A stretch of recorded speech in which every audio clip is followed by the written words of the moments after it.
Oh, sure. Thanks a lot. Thank you very much, Mercy, for that. Good morning once again. Good morning, everybody. And nice of us to join on this call today. I'm truly, truly delighted to be here. And of course, it's my pleasure to take this course on BMI 113, Principles of Economics 1. Permit me to share my screen. I'll be sharing my screen in a moment, and then we can start. Second.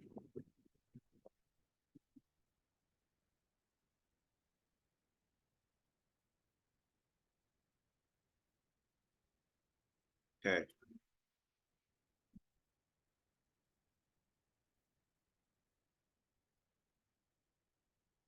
All right. Kindly confirm if you can see my screen. Kindly confirm if you can see my screen. Very clear, it's seen. Okay. All right. Thank you very much. Thank you. All right. Once again, good morning, everybody. Good morning. Good morning. I'd like to begin to say that by saying that, of course, economics is not a difficult course. It is not a complex course that is not understandable by even the lowest of people, right? It's something that is usually relatable. It's something that you find in your immediate environment. It's something that connects with you and your physical environment. So of course, this class, just like Mercy had mentioned, of course, it's going to be some sort of interactive because of course, this is not supposed to be one-sided, right? It's a class where we're meant to share ideas, we're meant to discuss things, we're meant to bring in suggestions, and things like that. And of course, it is not a boring course, it is not a course that you just will want to listen and not contribute, especially because it's something that is relatable to our immediate environment. Once again, this is a beautiful course, and I'm truly, truly delighted to take this today. One thing I would like to clarify is that most times when people hear economics or people hear accountants, people look at them in a certain way. People just tend to assume that these people are, very, very strict, or they are the academic kind of people in the society, and things like that. But of course, it is not the case. It is really, really not the case. Economists, or people who study economics, are people who really, really understand the environment, people who really understand the economy, people who really understand how to apply certain things in the world that we live today. That's not to talk about, we can't totally exclude the fact of accountants too. Not all accountants are academic, not all economists are academic, so to speak, right? It's just the applicability of what you've learned into the real world, as the case may be, right? So, of course, this class is going to be very, very interactive. It's going to be superb. It's not going to be boring. I try as much as possible to ensure that some of those things are easily relatable to the to our immediate environment. And like Mercy had mentioned, this is Principle of Economics 1. Of course, at a later time, we'll do the Principle of Economics 2, and then see how we proceed from there. Let me make sure this is on presentation mode so that we all can see this properly. Okay, is this properly visible to all of us? This is very visible to all of us. Remember, I said this is going to be an interactive class, please, so do well to unmute your mic to say something, right? So that we are all on the same page. So that it doesn't just look like an interaction between Hafiz and Mercy, or Hafiz and some other group of people. Kindly confirm if this is visible enough. Yes, we can see your screen clearly. Okay. All right. Thank you very much. Thank you. All right. So this is what we'll be discussing today. We'll try to cover and see the scope of economics, understand price theory, understand the theory of. Sorry, give me a second. I can drag this. Okay. Scope of economics, understanding price theory, understanding the theory of production, factors affecting the location and regulation of industries. Those are the key areas we'll be looking in the class we'll be looking at today, some of which will start before the break time, and then some others will complete after we are back. We're back from break, right? So what we'll try as much as possible to do is to cover these few areas, 1, 2, 3, and then we'll do 4 after we resume from break. I think maybe that will probably be around 1 p.m. thereabouts. But of course, like I said, these areas are not areas that are too difficult. They are not areas that are complex. They're not areas that are not easily relatable to our immediate environment. And please feel free to stop me if you have questions, if you need clarity, if there are areas you need more clarification on, and then we'll just try as much as possible to see how we can trash that. All right, so let's begin. All right, well, let's start by starting with what economics really is. There are so many people who have defined economics, who have explained what economics is. So many people have brought their ideas around what they think economics is. Economics is really, really not about finance alone. It is not just about the economy alone. It's not about, somebody say something? Or somebody saying something? Okay. Will you? Please mute that person. Abdul Kabir. Can we mute Abdul Kabir? I think so. That's all right. Thank you very much. Thank you. All right, like I was saying, right, economics is really, really a very interesting course. So many people have brought different definitions to economics. Different ideas, different theories, different explanations to what economics is. It is really not finance related alone. It is not just about plotting graphs, which most people will assume economics is. People will just think it's just demand and supply curve, or people will just think maybe it's just equilibrium, or start calculating some kind of formulas. It really isn't that. I mean, it's everything. It is everything we can think about, because of course it is related to different fields of study. As at today, economics is a beautiful course that is related to history. It is beautiful that it is related to what they call it now, political science. It is beautiful that it is related to psychology. It is beautiful that it is related to everything you can think about, right? And that's the beauty about economics. And of course, many people, like I said, have mentioned or described or explained what they think economics is. Some of which is the American Economic Association. Some, by some other group of people, in the past, and of course, as at today too. My best definition of economics will be from there's a man called Lord Lionel Robinson. He mentioned, so let's see if I can bring that up. He mentioned economics as a definition, as a science that studies human behavior with relationship between ends and scarce means, which have alternative uses. That's a definition by Lionel Robinson. I think that's sometime in 1960 something or 1930 something. I can't remember, but that's my favorite definition of economics. Like I said, several people have defined it. Several people have explained it. Some have said economics is really about production alone. Some have said, economics is really about your economy and your immediate environment. Some have said that it's the it is the interpretation or the conversion of the factors of production to finished goods, and things like that. So many people have given different definitions to economics. But like I said, there is no one best way. Most of them are acceptable, like for instance, the American Economic Association have defined it, and of course it's acceptable. One of which is acceptable also is one from Lord Lionel Robinson, which I mentioned earlier. It's also very, very acceptable. The 21st century definition of economics as of today also, which people say that it's how the society uses scarce resources to produce valuable commodities and distribute them among different people. Of course, that is also very, very valid. As long as it is not just tied to one particular aspect of the economy, as long as it is not just tied to finance alone, as long as it is not just tied to say the economy alone, right? But as something that encompasses several things in the world that we live in today. So as we proceed, of course, we will see some other definitions by other people as we proceed. Of course, economics in itself also have branches. Of course, there's the microeconomics, there's the macroeconomics. There are different people who have also brought different theories about economics. Some, they call them the classical theory. Some they call them the neoclassical theory.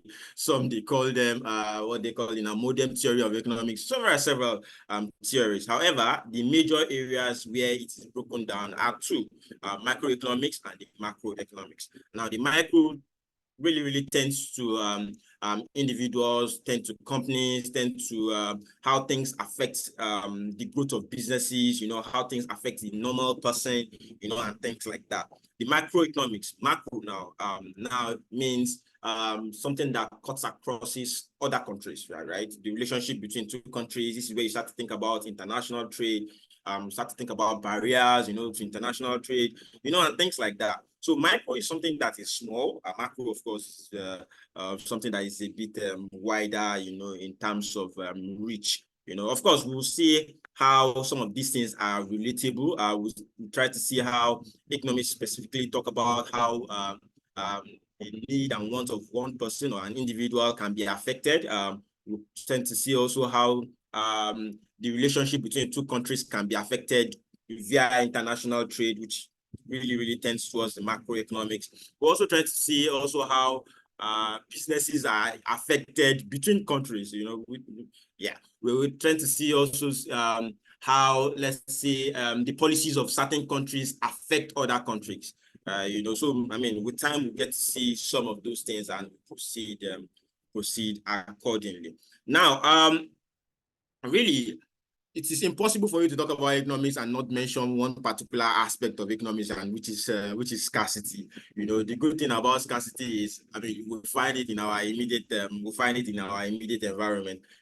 Almost everything is scarce in Nigeria. You agree with me? Yesterday, I was looking for fuel. I think there is, I don't know, for some reason, there is what we call the artificial scarcity when it comes to fuel.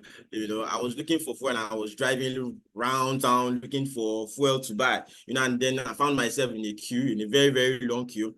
And then all of a sudden, one man just came and started knocking on my my glass and saying, "Oga, do you want to buy?" Because this is not something that we believe is not available. It is something that is available, but for us, somehow we tend to bring in artificial scarcity to certain things. Really, scarcity is really about the availability of certain things or certain commodity to the end users, right?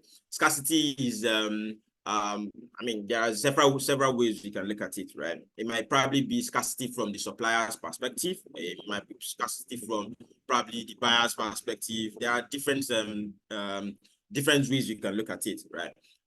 So if you look at it from the seller's perspective, it is also very, very possible that somebody who supplies certain goods, or somebody who supplies fuel or something, is not able to supply certain products or commodities or services to certain people at the right time that is required. Say, for instance, now I have a factory, or I have an oil company where I, what they call that thing now, I refine a petroleum product. Take for instance, I want to also be like the Dangotes and the Otedolas someday. So let's take for instance that I refine petroleum products, and then for some reason I'm not able to get the raw materials that is required. What do you think will happen to the end users at the end of the day? Of course, because I'm not able to get those raw materials at the right time, for me to process those raw materials at the right time, and then for those raw materials which have been converted into finished goods to get to the final consumer, if I'm not able to do that when at the right time, of course, it will lead to some form of scarcity. Now, if this is something that is persistent, if it's something that constantly happens, what do you think will happen to the general public who consume that particular product? Of course, there's going to be some kind of scarcity as it is, So this is not something that, is one-sided. It could also be from the other side. Let's say, for instance, somebody who wants to buy certain products, but because he does not have the finances to get some of those things, it is also impossible to get some of those things. There are also instances where we have, say, for instance, now people who live in desert areas, where water is, you really cannot get water easily, in places like that. we wouldn't call that a, I mean, that is more like a structured scarcity. This is something that is not, it is normal, you know, it is not somebody holding something. It is not the inavailability of something because it used to be available. You know, it is something that is geographically related, you know, it is structured. It's something that has always been there, you know. So if you say, if you look at scarcity as something that, I mean, supplying water or having water in a desert environment, it's one form of scarcity, you know, but of course it's called a structured scarcity as the case may be. Like I mentioned earlier, there are different methods. I mean, let's see if I can put some of these things down. There are different methods. We can even break down some of these things as, say, we could have what is called like a demand-driven scarcity, demand-driven scarcity. We'll have something called the supply-driven scarcity.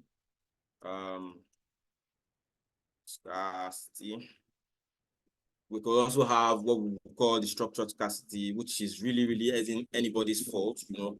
I mean, sometimes these things happen, you know. It's not like you planted water in the desert for people to use, you know. And then we could also add something called the Nigerian factor, which we call the artificial scarcity to scarcity. Then we could add the artificial scarcity. There are different definitions. There are different categories of scarcity, you know. Artificial scarcity.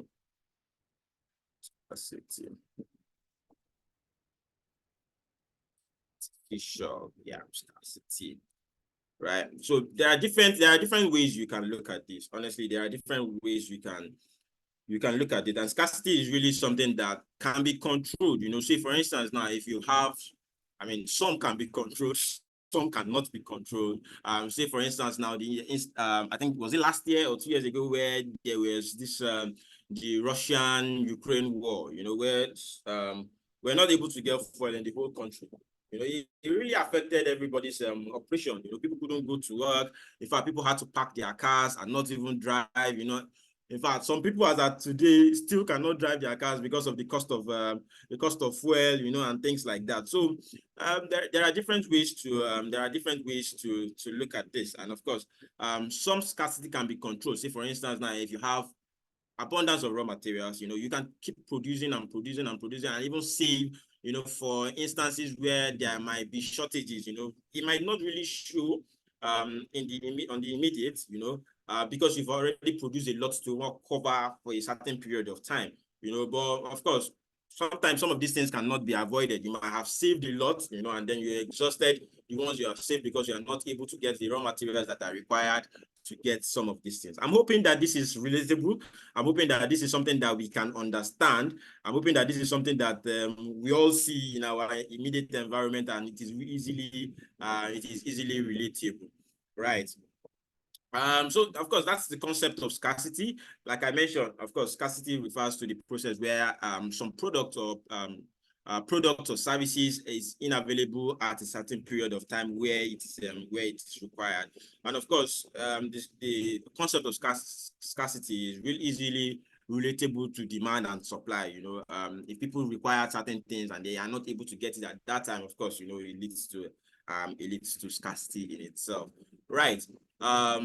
So when we're talking about economics, we're talking about the background to economics, we're talking about the supply, we're talking about scarcity, we're talking about the branches of economics, which has to do with the micro, the macro. It is also incomplete without talking about the some of the theories which has also been introduced by certain people. You know, like I mentioned earlier, there are several theories to economics. You know, there's the classical one, there's the modern economics, there's what's it called now, there's the neoclassical. Different people have brought different ideas as to what they think economics is. I can hear someone. Is somebody ask a question? Yes, sir. Okay. So why is scarcity important in economics? Oh, of course, studying scarcity. Thank you very much. I'm sorry, who said that so that I'm able to. Please, what's your name? Aminu. Aminu. Okay, Aminu. Thank you very much. All right, thanks. I mean, it is very important for us to study scarcity, right? Because of course, in economics, understanding the economy is very, very important. In an economy where you have scarcity, right? I mean, it makes sense for you to understand what the origin of those scarcity is, how to handle some of those things, and how to ensure that those things do not persist too much that it affects the growth of your economy in the long run. Let's take, for instance, you remember when we were having this issue of scarcity of naira. I don't know if you remember. I mean, I think that was last year. Was it last year or 2 years ago? I think it was last year, right? Where, I mean, we had naira, but naira was scarce. It makes sense for us to understand the root cause of that problem. It makes sense for us as economists to understand what the problem was. How can that problem be averted? How can we ensure that that problem doesn't happen anymore? So as economists, it makes sense for us to understand why certain things happen, what is that particular problem, and how are we able to ensure that issue doesn't happen again. So what are the things we need to put in place to ensure that these things do not happen again? What are the things that we need to put in place to ensure that even when it happens, we have immediate solutions to those problems? You understand? And that's the reason why I think at some point the federal government is to at some point, I don't know if you remember, sometime, was it 3 years ago or 4 years ago during the Muhammadu Buhari administration? Remember that there was one time they said they stored about 1,000 bags of grains, rice rather. In fact, we had what they call that thing now, pyramids. We had pyramids of rice. I think it was about 3 years ago. Before Buhari's Buhari's administration ended. We're even celebrating that. Oh, I mean, this is a good news. This is something that will not affect us. For instance, rice will not be difficult for us to get. Rice will not be expensive. I mean, come fast forward to 3 years ago. The idea of that piling up of those rice is to ensure that scarcity doesn't happen. Things do not inflate.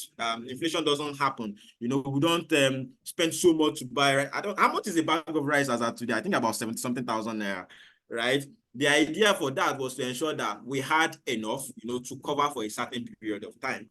The truth is that, of course, you and I know the country that we are in. It's possible that half of the rice or half of the grains of rice that were there were full of stone. It is also possible that the rice that was also stored were unprocessed rice. So for instance, if they said we had 1,000 pyramids or 1,000 bags of rice, probably if you now process those unprocessed rice, you now see that the rice doesn't even get up to 1,000 bags again. Probably will be left with about 300. Where does 300 bags of rice want to take or feed Nigeria of about 250 million or 300 million as at today? So it makes sense for us as economists to be able to understand what the problem is.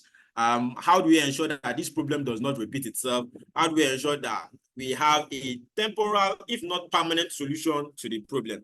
The idea of that era was to ensure that we had a temporal solution while working towards the permanent solution.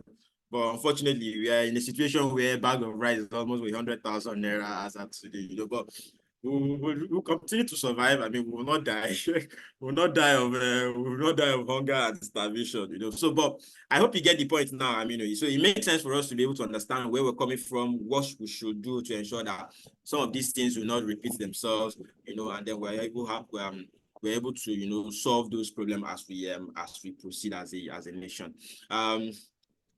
So I hope I've been able to answer your question, Aminu. Yes, sir. All right, thank you very much. Thank you. All right, so as we proceed, right, I was mentioning something about understanding the classical economics, comparing views of the classical economics and the modern economics, right? I also mentioned that there are different theories that have also been introduced, in the past. The classical economics really talks about how we can ensure that there's a free what's the word now? There's a free method of doing business. There's a free method where people operate. Individuals are free to run their businesses without government intervention. Businesses can operate, and determine the prices of certain goods and services. There is going to be healthy competition between businesses within the economy, right? The classical approach is really something that does not really require that government will have to step in, to see how they can introduce policies to control prices, things like that. Now, think about it as a method where, government does not have their hands in the affairs of in the business affairs of the country. it is really, really done by maybe private individuals, private businesses, and things like that.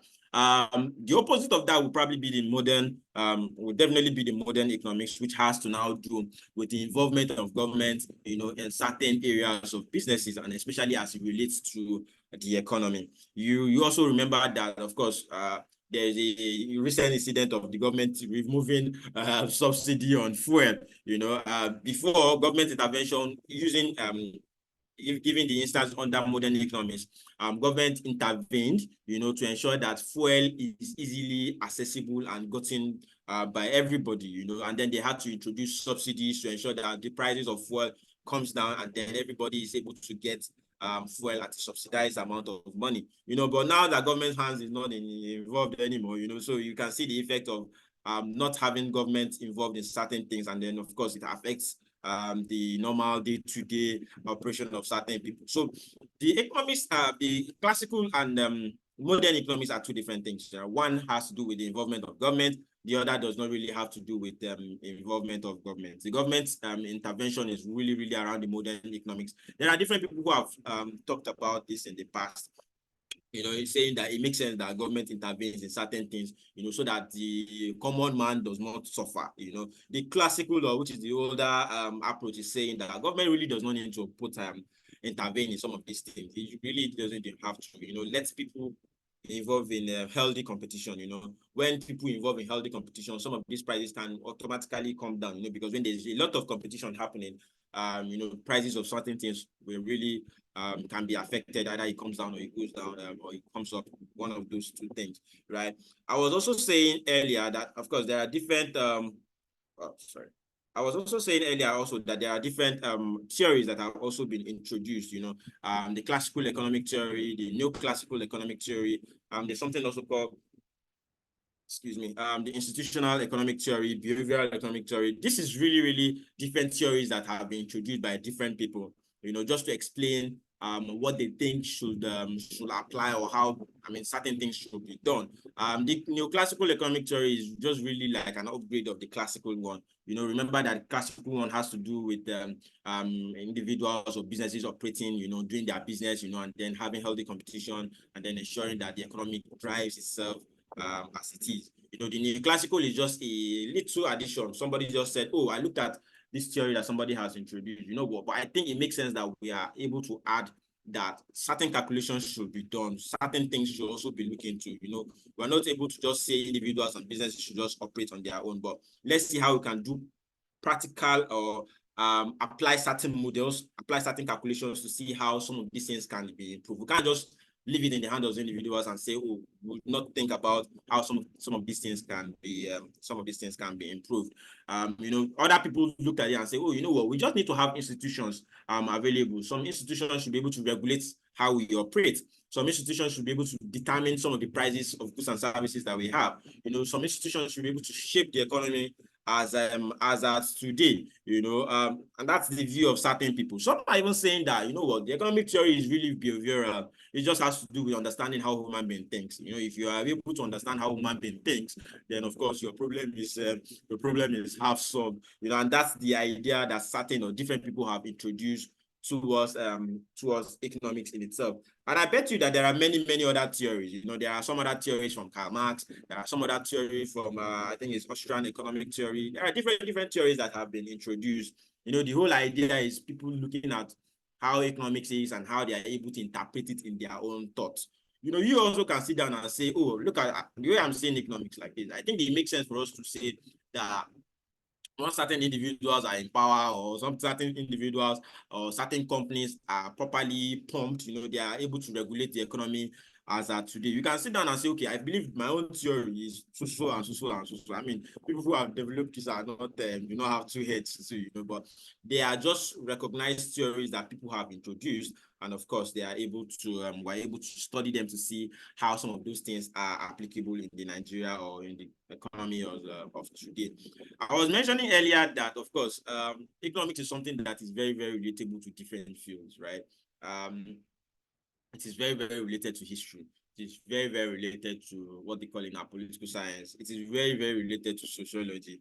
In fact, it also very, very related to the environment, you know, as it is. So economics is something that's so good that there's no way that you can't have some certain thoughts around certain things. You know, say for instance now, somebody who wants to sell certain things, you know, but of course he doesn't want to sell it in the country that they are in. You know, you now have to start thinking about the geographical method or geographical area where you want to sell that product of yours or service of yours. You know, so that's why I said that this is something that is not, you can't just sit down and think within one particular box and say, oh, economics is finance related, or economics is what they call that in a production related. You know, it cuts across different areas or walks of life. And that's the reason why most times people ask this question, that economics is science or economics, what is economics? Is economics a science or an art? I don't know if anybody can differentiate between if it is science or if it is an art, or if you think it's both a science and art as it is. Economics is a science or an art. Any ideas, any suggestions, any thoughts around that? What do you think it is? Do you think it's tilted towards science more? Do you think it's tilted towards art more? Or do you think it's a combination of the both? Please, permission to speak, or if you want to speak out loud. Who wants to go? Combination. Yes, so who's speaking? Aminu? Is this Aminu? Yes, sir. Okay, awesome. Aminu, please go ahead. Combination of both. Combination of both. I like that. Who has a contrary opinion? Who has an opinion that says, oh, I mean, you're just saying what you want to say, but I think it's science more? Who has a contrary opinion? Is economics a science? Is economics an art? Any contrary opinion? So many muted mics. So many muted mics. Hello. Hi. Who is speaking? I believe economics is the combination of both science and arts, even commercial. Because okay, I don't think I need to explain that, but yeah, of course, you're totally spot on. Same as I mean, you're totally spot on. It's really a combination of both, right? It's a combination of science and it's a combination of it's a combination of science and art as it is. Now, why people say it's a science really is because, of course, it studies human behavior and anything that has to do with the study of something, you know, to see how something reacts, to see how something, you know, what's the word now, either grow or see how something, you know, changes form, you know, and things like that. It's really science, you know, because you want to study something, you want to know how it reacts, you want to know how it is done, you know, how you want to know how the reaction of something is, you know, and that's really science, you know, how you come up with theories to say, okay, after studying so, I realized that this thing reacts in a certain way, and if you go in this route, you get this result. If you go in this route, you get this result, and that's really what science is. You know, art now is the applicability of what the science has, the scientific theories that have been introduced. You know, how do we apply these things to our economy? How do we apply this thing that has been studied, you know, to our daily lives? How do we apply this thing that people have said a long time ago in our lives? You know, so that's why it's a combination of both science and art. Because if you say it's a science alone, then you're just looking at theory, and of course, those things are not applicable.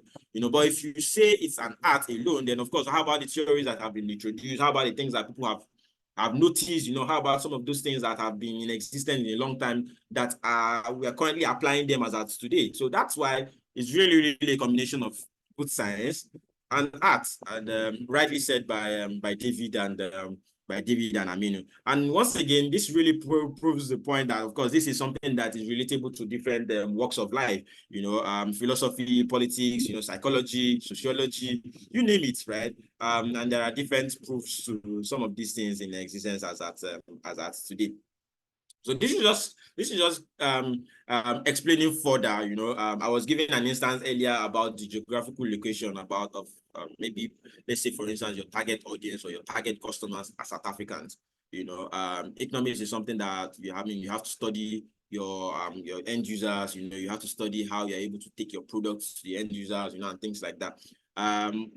I think what they call these people now, MTN as at today. I mean, I do not know how big they are in South Africa, but of course you agree with me that in Nigeria they're the biggest when it comes to telecommunication, you know. So that's like the geographical method of, you know, taking your product from one place to another. MultiChoice too, I think, is also a, what they call it now, a South African company. Correct me if I'm wrong. I think it's a South African company, right? Of course, they've also taken their own products also out of their own country to see how they can supply Nigerians as of today, because that's where their market is, you know, that's where they really want to do business and they feel that they will make it more. There are other businesses also from Nigeria that have been taken to other countries, you know, because they feel that their target audiences are in that area. And that's really why people study economics, you know, so that we're able to understand different environment, different demographics, you know, different things, you know, and then we're able to see how the economy or the GDP of the country can also be increased as the case may be. Like I said, economics is a very, very interesting course. I mean, it's something that where we can easily relate to our environment. It is not something that it is not a quantum physics, or it is not all those difficult things that you do not even know how you want to apply some of those things, you know. But it's really, really a theoretical a theoretical course that can easily be relatable in our immediate environment. And that's it for the first area of objective, which has to do with the intros of economics, the scope of economics in itself. And once again, we talked about economics, what economics is, the branches of economics. We talked about scarcity. We talked about types of scarcity that exist. We also talked about how economics is related to different theories. What's it called now? The classical and the modern day theory, and how it is related to other theories too. We've also mentioned how economics relates to other walks of life, you know, how it relates to history, how it relates to geography, how it relates to psychology, you know, because of course it studies human behavior, you know, and things like that. So of course, that handles the first part of this first part of the objective for today. The second objective of today has to do with price theory. And of course, you know that one sensitive area around economics is something that has to do with price.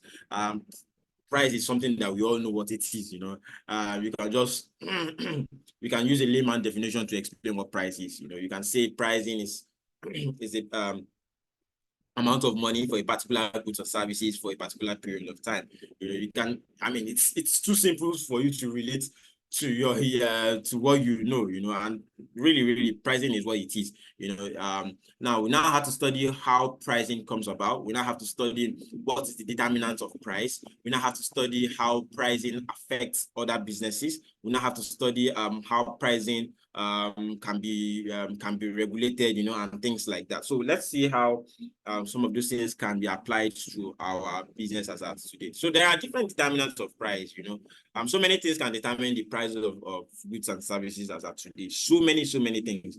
It could probably be maybe the amount of money somebody is earning as at today. So for instance, now, if we say minimum wage increases, automatically some goods and services will also increase, because people will feel that, of course, the buying power of people have increased, of course. So goods and services, or the prices of goods and services, also automatically increase. Also that there are certain instances where prices can be determined by the number of competitions in existence. So if we have more than 10 or 20 different companies producing a particular group product or services, it automatically affects how the pricing of that particular goods or services is being priced, the price tagged to the goods and services that is sold by those companies. Let's say, for instance, now, I produce, let's say, for instance, now the normal or the common thing that we see as today, pure water or table water or whatever you want to call it, there are different people producing that. Imagine that there are only 2 people or 3 people producing that as at today. What do you think the price of sachet water or price of table water will be as at today? Of course, it's going to be hiked, because there are a few people who control the prices of some of those things. But if you have many people, of course, one person doesn't want to sell too high, so that, people don't go to the person who sells lesser. So that's the determinant of price. Sometimes government intervention can also contribute. Government can come in and say, you know what, we want to regulate the prices of these things, and because people are just hiking these prices unnecessarily. So it makes sense for us to come in to say, okay, you know what, this is a flat rate that everybody should sell so products, And then with that, I mean, the price is controlled, you know, and then of course, some of those things are easily gotten by the common man. There are certain things that are, I mean, we're just in the hands of the people who produce some of those things, because they can wake up today and say, you know what, this is what we want to sell it. Say for instance now cement, right? I heard that cement today is about, I don't know, about 8,000 naira. Can't even remember. About 8,000 naira thereabout. It almost means that people should not even build their houses anymore. People should not even build houses anymore. If there is an immediate, if there is a better alternative for cement, do you think people will still buy cement? People will not buy cement now. People will just prefer to go and get mud, you know, and put it together and build their houses. But of course, you know, these things are within the price, are controlled by a certain group of people. You know, the Dangotes, the what they call them now, the Bois, I don't know if Elephant Cement still exists. A long time ago, those cement still exist. Cement companies still exist. There's also Lafarge, I think, you know, that I mean, produce things like that. So these things are really, really determinant of price, you know, because it's in the hand of few people. They can just determine what amount of money that they want to put for that. You can also look at it from a point of from one company's expenditure. Let's say, for instance, now, because I have realized that, you know what, I've put a lot of money towards the conversion of this particular raw material into finished goods. I've also done a lot of advertising on this particular goods and service. So it makes sense that I'm able to get my profits, you know, from the price that I tag for this particular product. Let's say, for instance, now I sell maybe like an iPhone, or no, I don't want to compete with Apple. Let's say, for instance, I produce a phone, a Nigerian-based phone, you know, and then I do a lot of advertisement. You know, I do a lot of conversion, you know, get people to couple those phones together, produce it, you know, and things like that. And then, of course, I sell it out, you know. What do you think the price will be? I can't just wake up one morning and just give any price. You know, I have to do a proper calculation to say, okay, done a lot of advertising. I've done a lot of expenses on this thing. So how do I mark up this phone or sell this phone that I'm able to recoup the money that I've invested in it? You know, so there are so many things that are determinants of price as of today. You can even also come up with some of these things, because it is something that is very, very very relatable. You know, it could probably be the national income of the country. Like I mentioned something about minimum wage earlier. You know, so many things. I remember when we used to have minimum wage for 18,000 naira. Certain things were not as expensive as they were compared to 30,000 naira minimum wage. You will totally agree with me. So some of these things are kind of you know, kind of determinants of price as at today. So many things affect price, you know, so many things affect price. We could say the supply or demand of certain products and services. We could say that, say for instance,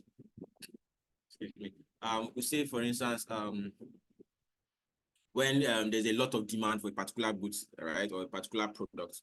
Let's say for instance that there's a particular product that is required that people want, you know. Once that demand rises, right, most people, I mean, the product becomes kind of scarce because everybody wants it. And then when everybody wants that particular product, you now realize that because they want it, it gets scarce to get. You know, it becomes scarce to get. You know, and when it becomes scarce to get, the prices of those goods and services now increases. So for instance, now I produce phones, like I said, and everybody understand that maybe my phone is very, very unique and everybody likes the phone. Oh, I've made a lot of advertisement on the phone and everybody is in love with that particular phone that they want to get, that they want to have, they want to own that phone, you know, and things like that. And there's a lot of demand on that particular product. You know, let's say for instance, I get like 2 million requests for that particular phone, and me, I just produce about a million quantity, or maybe a 1.5 quantity, you know, something within that range. And then there's a lot of people who are demanding for some of those things, you know, because I don't also have a lot in stock, you know. I now also want to sell it to somebody who is willing to pay higher, you know. So sometimes prices are determined. The demand for goods are a product. I mean, it's also a determinant for price, you know. So if I say I start selling that product for like 100K, which is like the average amount you can get a very good workable phone. Any phone you get about 50,000 naira, of course, you know that it is a palasa you're buying, you know. So, but if you buy like an average phone of 100,000 naira, you know, and then people demand for that product. People are buying 100K, you know, and then I realized that I've sold half of the product that I have on ground, or more than half, and then there's still a lot of requests coming in. You think I'll sell it for 100K? I won't sell it for 100K anymore. I probably will sell it for like 120 or 130, you know, so that I'm able to also recoup more, you know, because that's the normal way. I mean, business people, you know, that's how some of them do, you know. So I mean, that's also a determinant of price. There are other many things also that determines price. Let's say, for instance, now the market structure.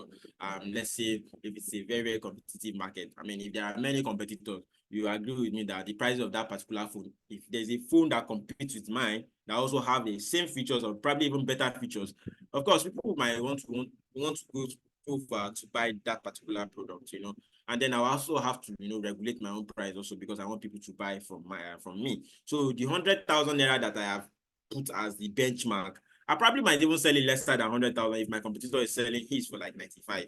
You know, because I also want to get more, you know, I want to get more people to patronize me. I want to get more people, you know, it's a healthy competition, you know. So some of these things are determinants of price. You can also think about it from the consumer's behavior, or the producer's behavior, you know. Let's say the producer just decides he wants to sell it at a certain amount of money, or the consumers rush that particular product, you know, and then it's difficult for them to get some of those things at the initial amount that was tagged to it. They probably might get that at a higher amount. So there are different things that, I mean, affects pricing as at today, and different things that we can also apply in our day-to-day environment.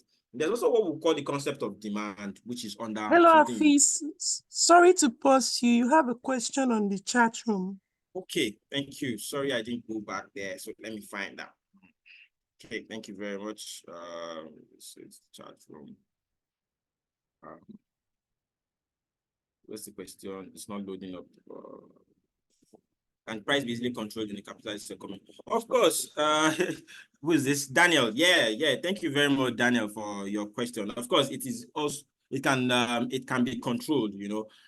There's nothing that cannot be controlled, you know. And there are instances where some of those things are difficult to control. Of course, so for instance, now, if there are instances where we would also want to have the government intervention in some of these things, right? It makes sense that when government intervenes in this day, some of these prices are are regulated. And you know, when it is regulated, of course, some of these things, the prices doesn't remain. Some of these prices are not hiked unnecessarily. You know, some of these things are not do not affect the normal day regular end users. You know, so of course, some of these things can easily be regulated. There are instances where some of these things cannot also be regulated. You know, because even government tries, you know, some of these things still cannot be regulated. So it just depends. It just depends. Thank you very much. I see another question, Abigail. Okay, Abigail. So we're just going into demand now. So we'll talk about that as we proceed. Thank you. So back to us what Abigail was saying. Sorry, somebody say something? Yes, I want to ask you a question, sir. Okay, so who is speaking? Please speak. It's Aminu. Oh, hi, Aminu. Please go ahead. Yeah. For instance, products that are usually on high demand. Let's say, for example, rice in Nigeria. How do we make sure that the high demand does not inflate the price? How do you make sure that? Sorry. How do you make sure that what? By default, the demand of rice in Nigeria is very high. So how do you make sure that the high of price does not affect the price of the rice? Like it doesn't inflate the price of the rice. Okay. Thanks, Aminu. So there are several things that I mentioned, like I mentioned earlier, that can be regulated to ensure that the prices of the rice cannot be hiked. You know, I was giving an instance of what's it called now, of the Buhari's administration earlier, because the idea was to ensure that the prices of rice is not hiked unnecessarily. You know, the idea was to also ensure that farmers are also encouraged, you know, to produce more raw material, more goods, especially rice, you know, so that it is everywhere, you know. So many things have been done in the past, you know. We used to hear these stories before now, where they used to say Nigeria or the North is the what they call that thing now? They say the north is the they call that thing now? The home for is the food or something like that, where we always have a lot of pyramids of grains. I don't know if it was in Kaduna. I think it was in Kaduna and Kano. We used to have those things. I mean, right? Correct me. I think it was in Kaduna or Kano. We used to have a lot of those pyramids before. You know, food was never a problem in Nigeria, right? Food was never a problem when it comes to grains, it comes to rice, it comes to maize, it comes to, you know, things like that. So those things are easily controllable if we have maybe government intervention. You know, one is probably saying that, okay, let's encourage farmers, you know, to produce more goods or go to farm, you know, and ensure that they are able to get some of this product out from the farm to sell to normal people, I mean, end users, you know, so that we ensure that there is no hunger, there is no inflation, you know, and things like that. It could probably be that government can also decide to buy from these farmers. You know, there are two ways you can look at it. One is either government provides support for farmers by giving them tractors, by giving them fertilizers, you know, and things like that. Two is either government buy those things from those farmers in large quantity and store them. So that when there's scarcity of some of those things, government start releasing some of those things to the market. It is how some of these things are done. You know, so it's either you supply or you help the farmers by giving them some of those items, you know, to encourage them, to support them. You know, you can even give them small loans, you know, so that they are able to buy, so that they are able to buy the, what they call that thing now, the seeds or whatnot, what do they call those things now? The seeds that they need to plant, you know.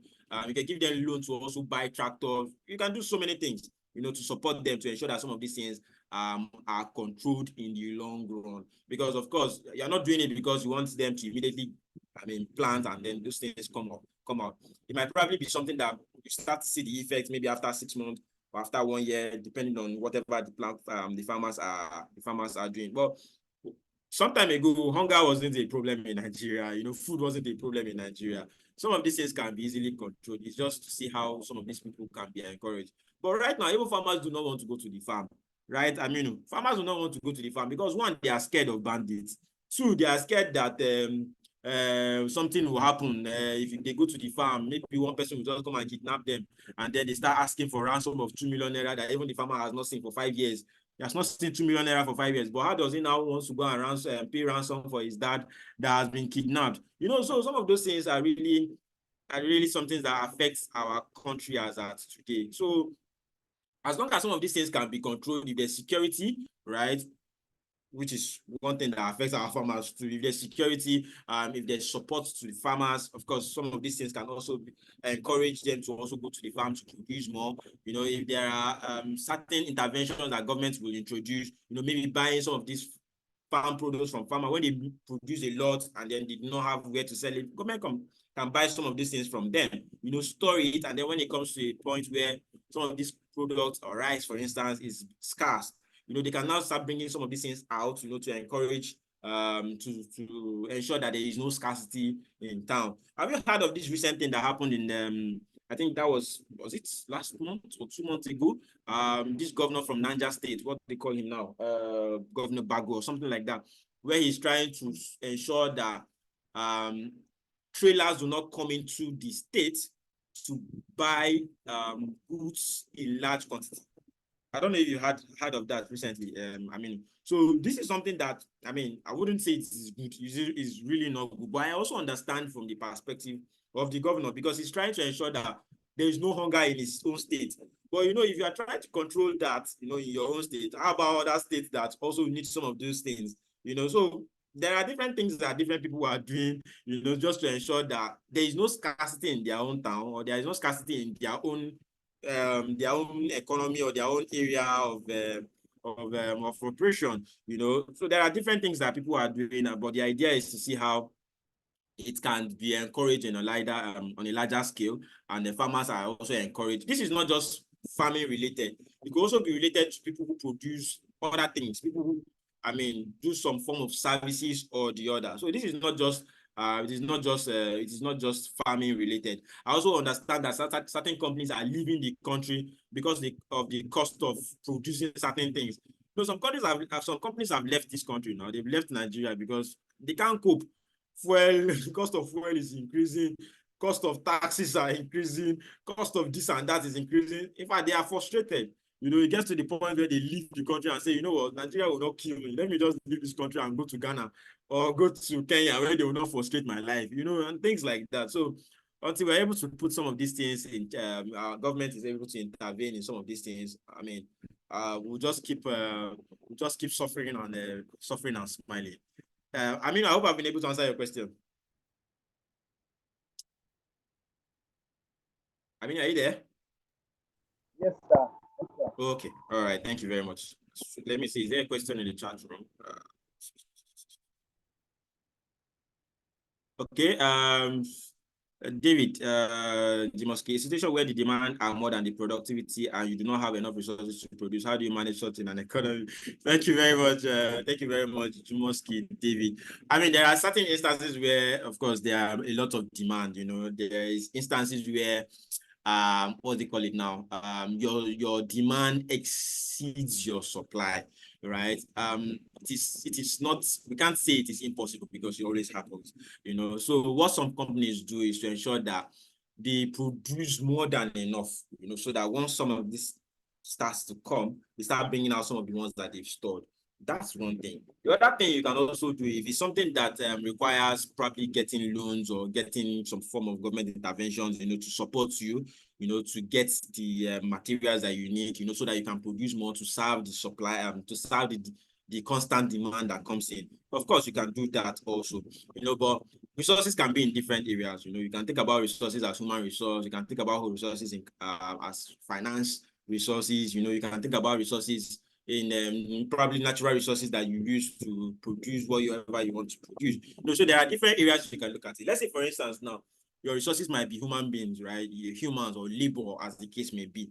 If your resources is labor, of course, if you want to ensure that some of your demands are met, you need to go and look for resources. You need to go and look for labor from somewhere else, you know, and that's the reason why sometimes some people employ, I mean, some people come down to Nigeria, you know, to produce certain things because of the labor that we have. Labor in Nigeria is cheap. Labor is cheap in Nigeria. You know, you just pay some people a few thousand naira and then they work for you non-stop. You know, they work for you like Jackie, you know what they call Jackie. You know, they work for you constantly, you know, because it's cheap. And I mean, you can just pay them a little peanut, you know, and then, which is really not good if you look at it, you know. So if your constraint is human resource, if your constraint is human resource, you probably will have to, you know, take your production to somewhere else where some of those things can be done easily and even cheaper. If your constraint is capital constraint, other things you can also do is seek for loan. I mean, apply for any government intervention, you know, hoping that some of that things can happen.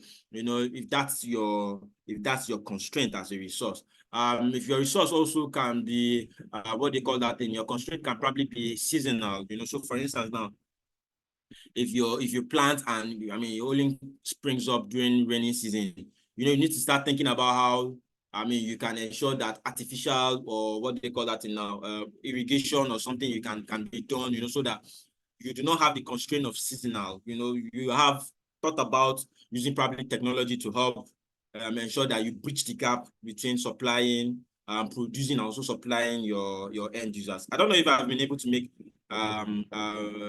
provide more clarity on that, Jimoski, David. Yes, thank you. Yes, thanks. All right, thank you very much. Abigail says, sir, the cost of things in Nigeria, is it the government that is increasing the price or we? This is even me, I don't know.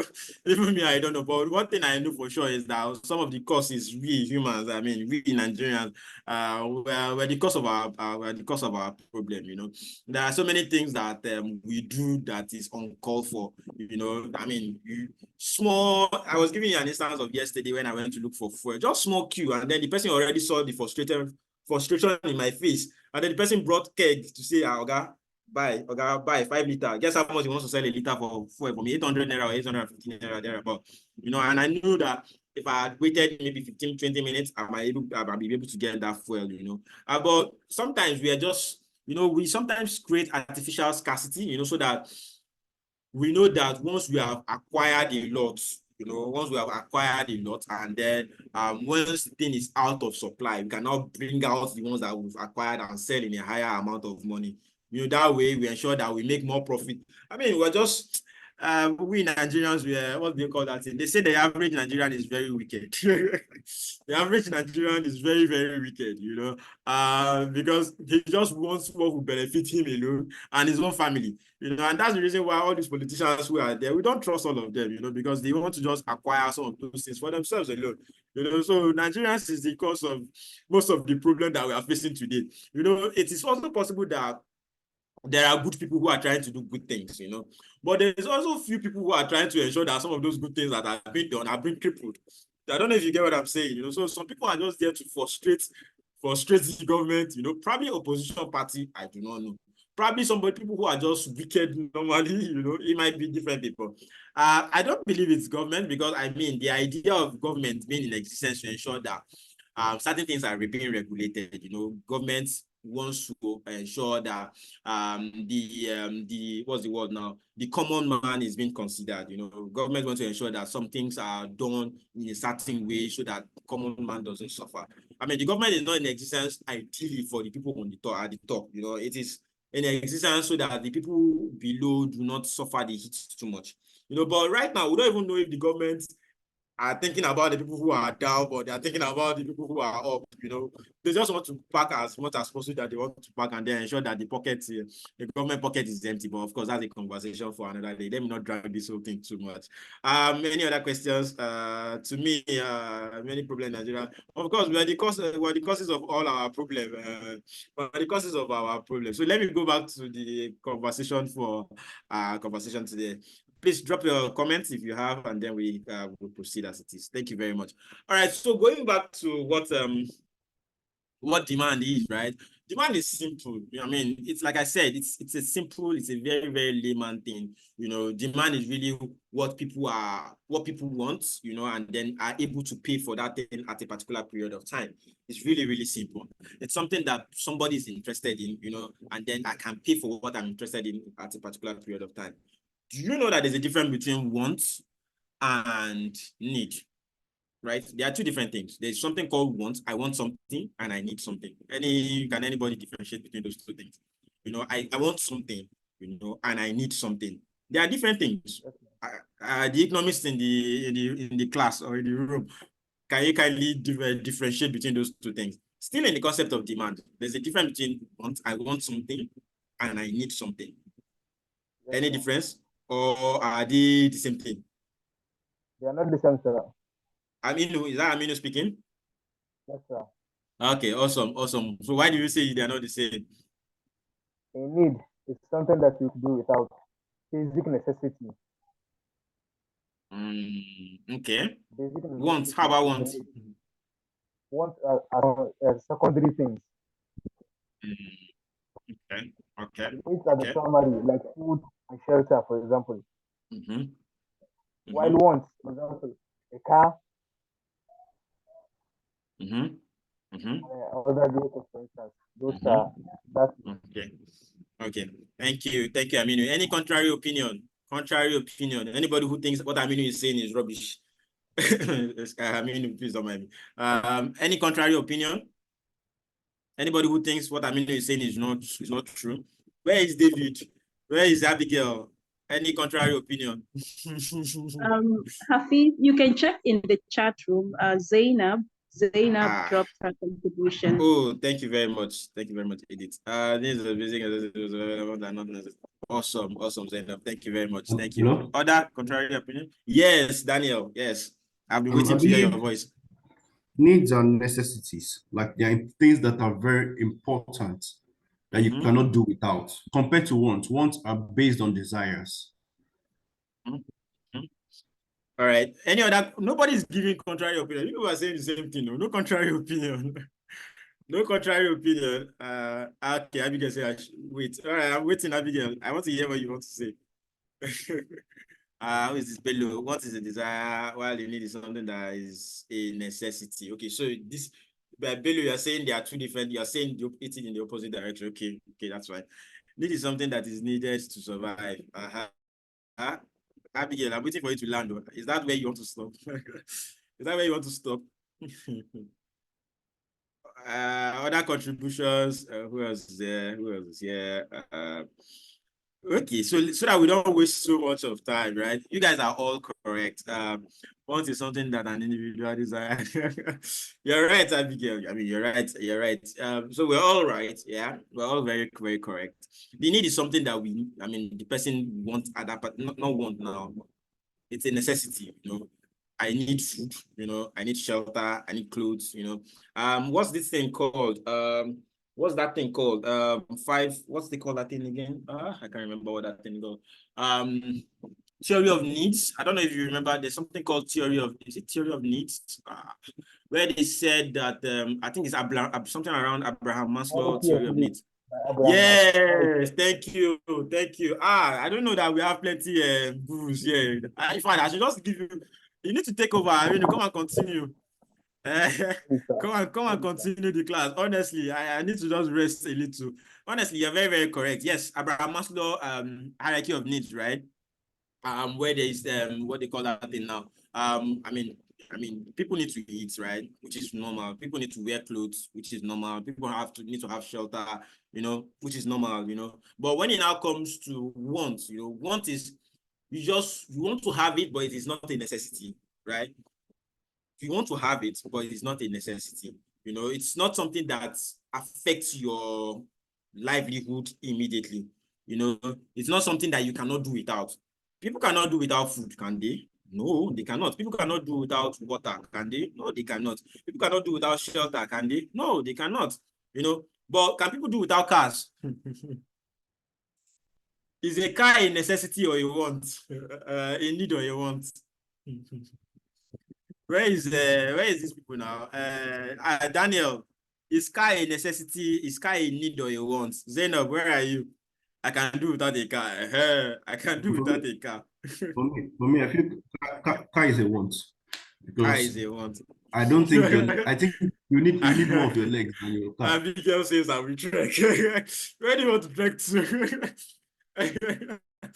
Is car a need or a want? I think a car is a want, right? But if you think about it now, if it's somewhere where if what you do requires you to have a car, then of course it's a need, right? If what you do requires you to have a car, then it's a need. It is not just a want, it is a necessity. Say for instance now,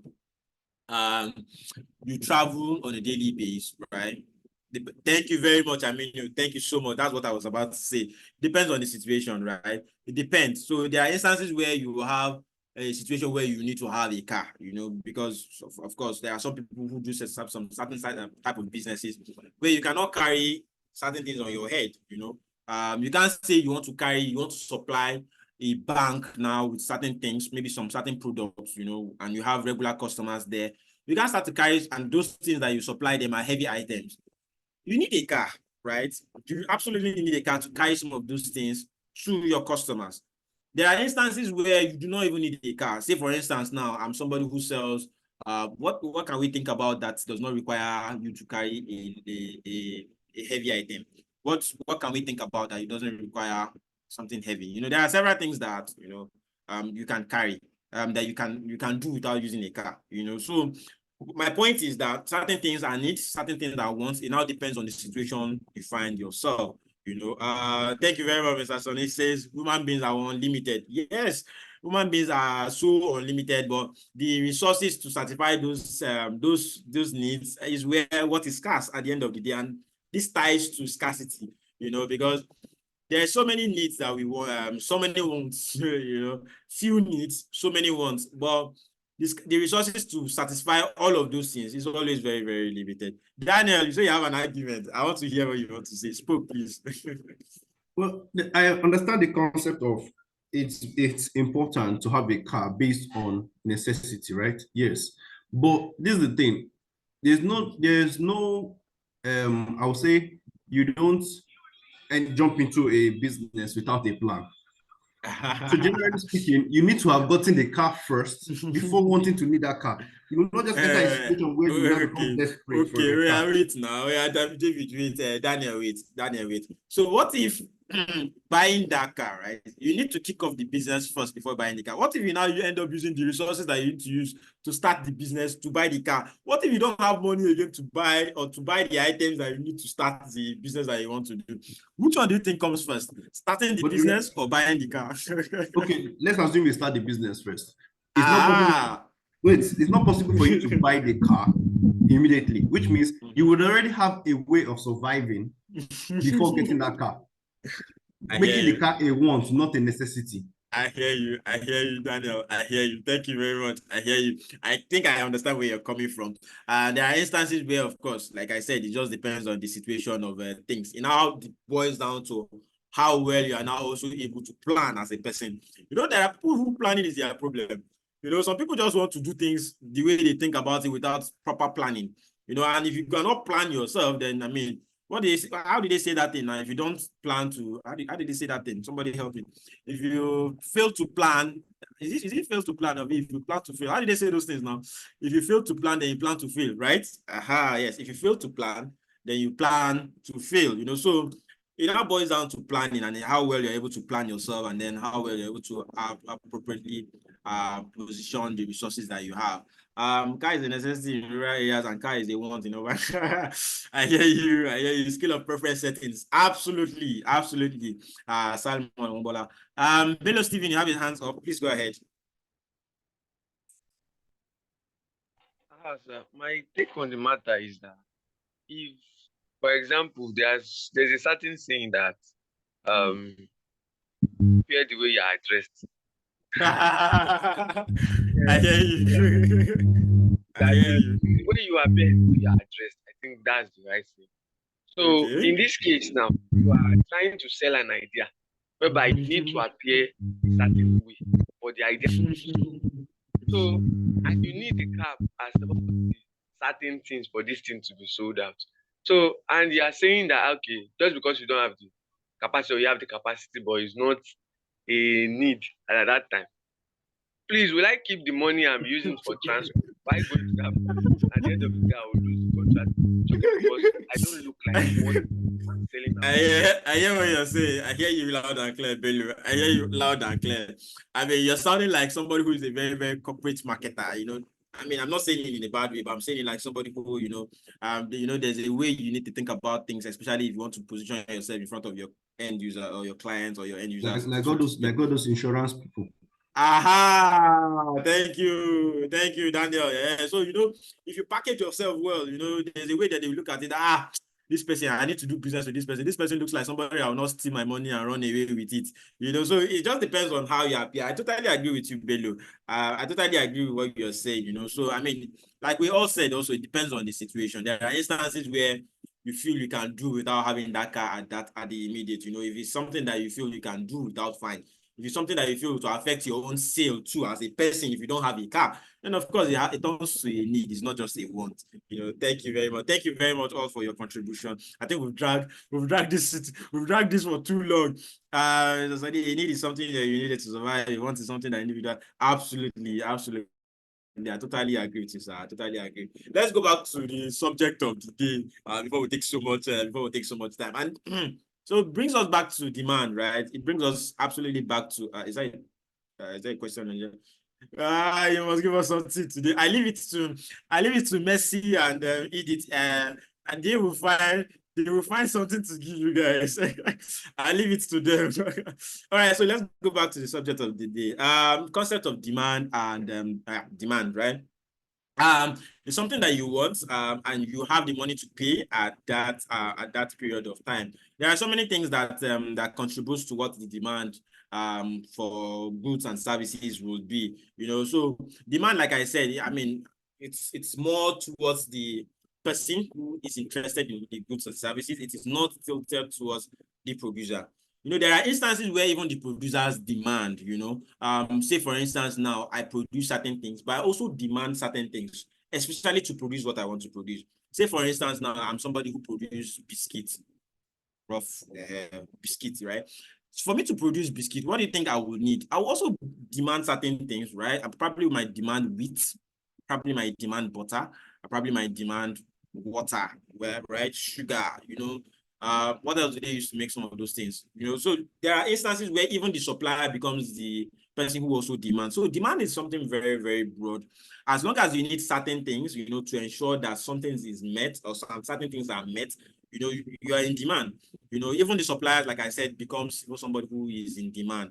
Not even talk about the end user in itself. The end user is somebody who collects the thing that have been, put together by the supplier in itself. So there are several things to look at, when it comes to the demand.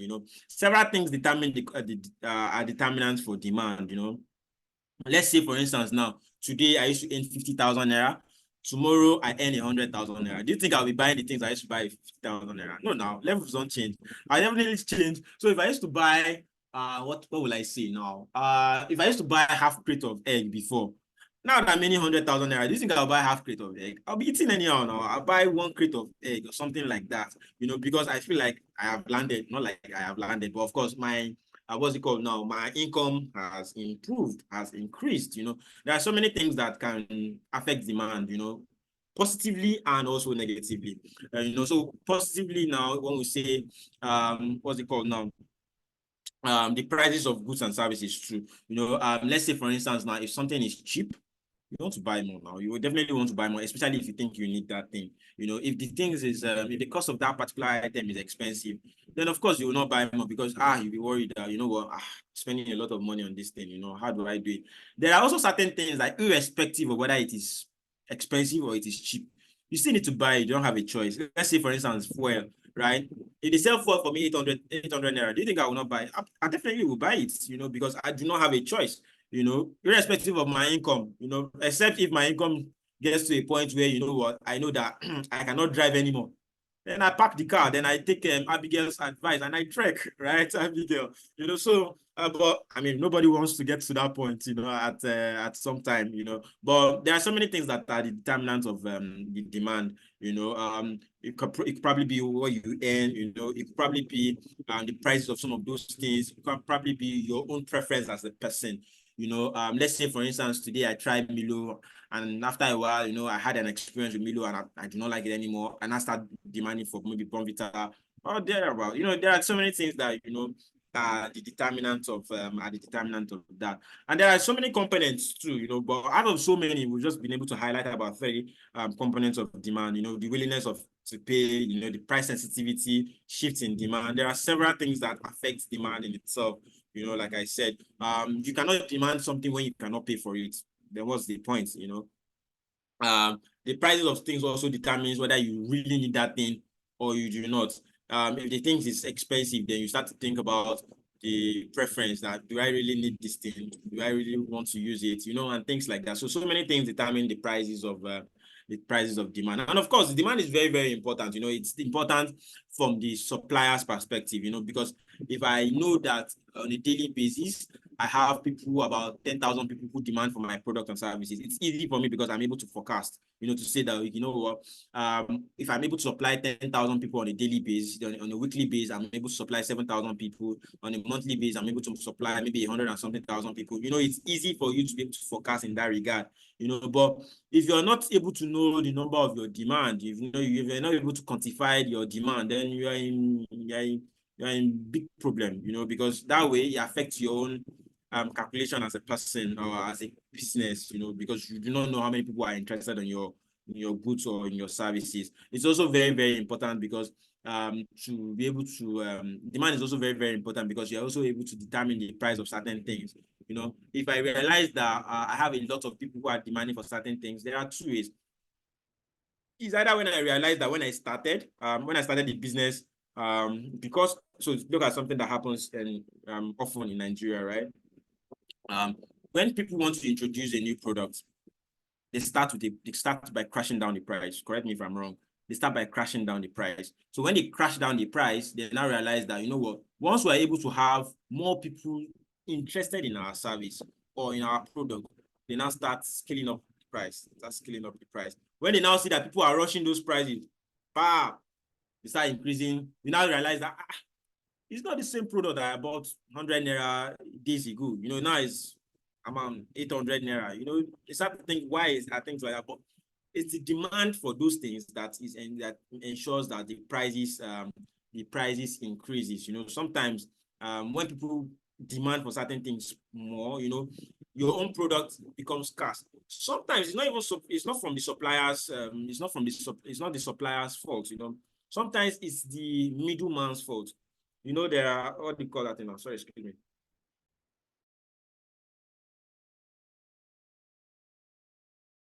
All right. So you know, there's what they call the middleman, you know. There's the buyer, there's the seller, there's the middle person, which in income they call it chain of what do they call that thing now? I can't remember. I think it's chain of supply or something like that. Or business chain or something like that. Right. I think it's in commerce, I think it's in commerce. You know, sometimes we have the buyer. No, sorry, we'll start from the seller. You know, we have the seller, we have agents, you know, then we now have the middle person, and then we now have the consumer. Sometimes there's not even middle person. Sometimes there is middle person, then there's retailer, and then there is consumer. It's like a chain, you know. There are instances where it is the supplier, that's the person who produced that thing.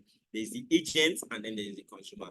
There are also instances where there is a supplier, there's the agent. Agent now sells to middle person. Middle person is like the market person who sells in the market, you know, and then middle person now sells to retailer. Retailer is the person who now buys those things from the market and takes it to your neighborhood, and then you are now the final consumer. There are instances where you have about 6 people in the chain. Now, what do you think will happen within that 6 people in the chain? There's also going to be an increase, you know, because everybody wants to make profits. Let's say, for instance, now, supplier, the person who produced that item, sells it for 100 naira. Supplier sells to agents. Agent wants to make profit. Agent sells it for 105 naira, right?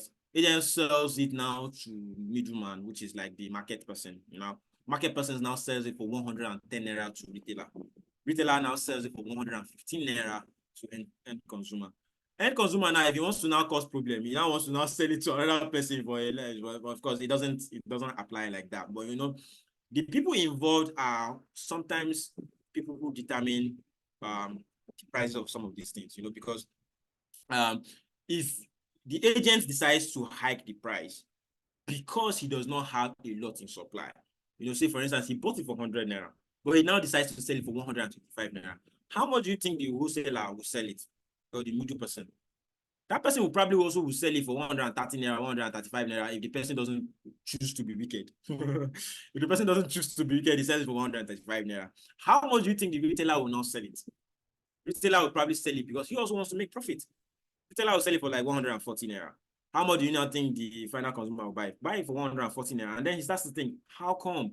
You know, and that's the reason why we were saying earlier that the regular Nigerian, the average Nigerian is a wicked person.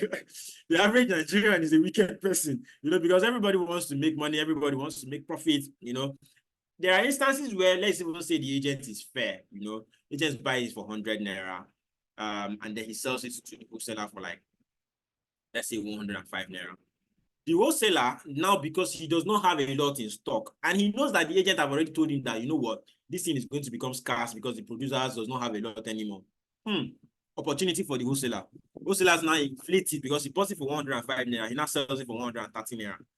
That's if he chooses not to be wicked, because you know there's even levels of wickedness in Nigeria. There are levels of wickedness in Nigeria. You know, sometimes he might be so wicked that he sells for 150. You know, because I mean, people do that. People do that on a daily basis. You know, so it just depends. You know, and then at the end of the day, who do you think suffers for it? The end user suffers for it at the end of the day, and then we start complaining. Why is rice expensive? Why is this expensive? Why is that? You know, and then sometimes that's where, I mean, at some point, the government has to now intervene, you know, to say, how do we ensure that some of these things are minimized to the barest minimum? I've taken you guys too long. I've taken you guys out of this thing for too long. So many things can be determinant of demand, right? It can be determinant. You know, it can also be revenue generation, like I mentioned earlier. It can also be what's it called now? The importance of demand, rather. It could also the importance of demand can also be to you know, generate revenue. You know, it's essential for, you know, planning, you know, stability, you know, price determination, you know, and several things like that. You know, so Now, we not talk about the concept of supply. Demand is incomplete if you can't talk about supply, because they are two beds. There's something that's always, when there's a demand, you can always talk about supply. You can't talk about demand and not talk about supply, because if you're demanding, then who is supplying? If you're supplying, who is demanding? There are two areas. There are two areas that we need to constantly think about. It is incomplete if there's one end, because if one person supplies and nobody buys, what's the point? If somebody is buying and nobody's selling, what's the point? At the end of the day, it's two different things. And so the supply has to now do with the items or the raw materials that a supplier is willing and able to sell at a particular period of time.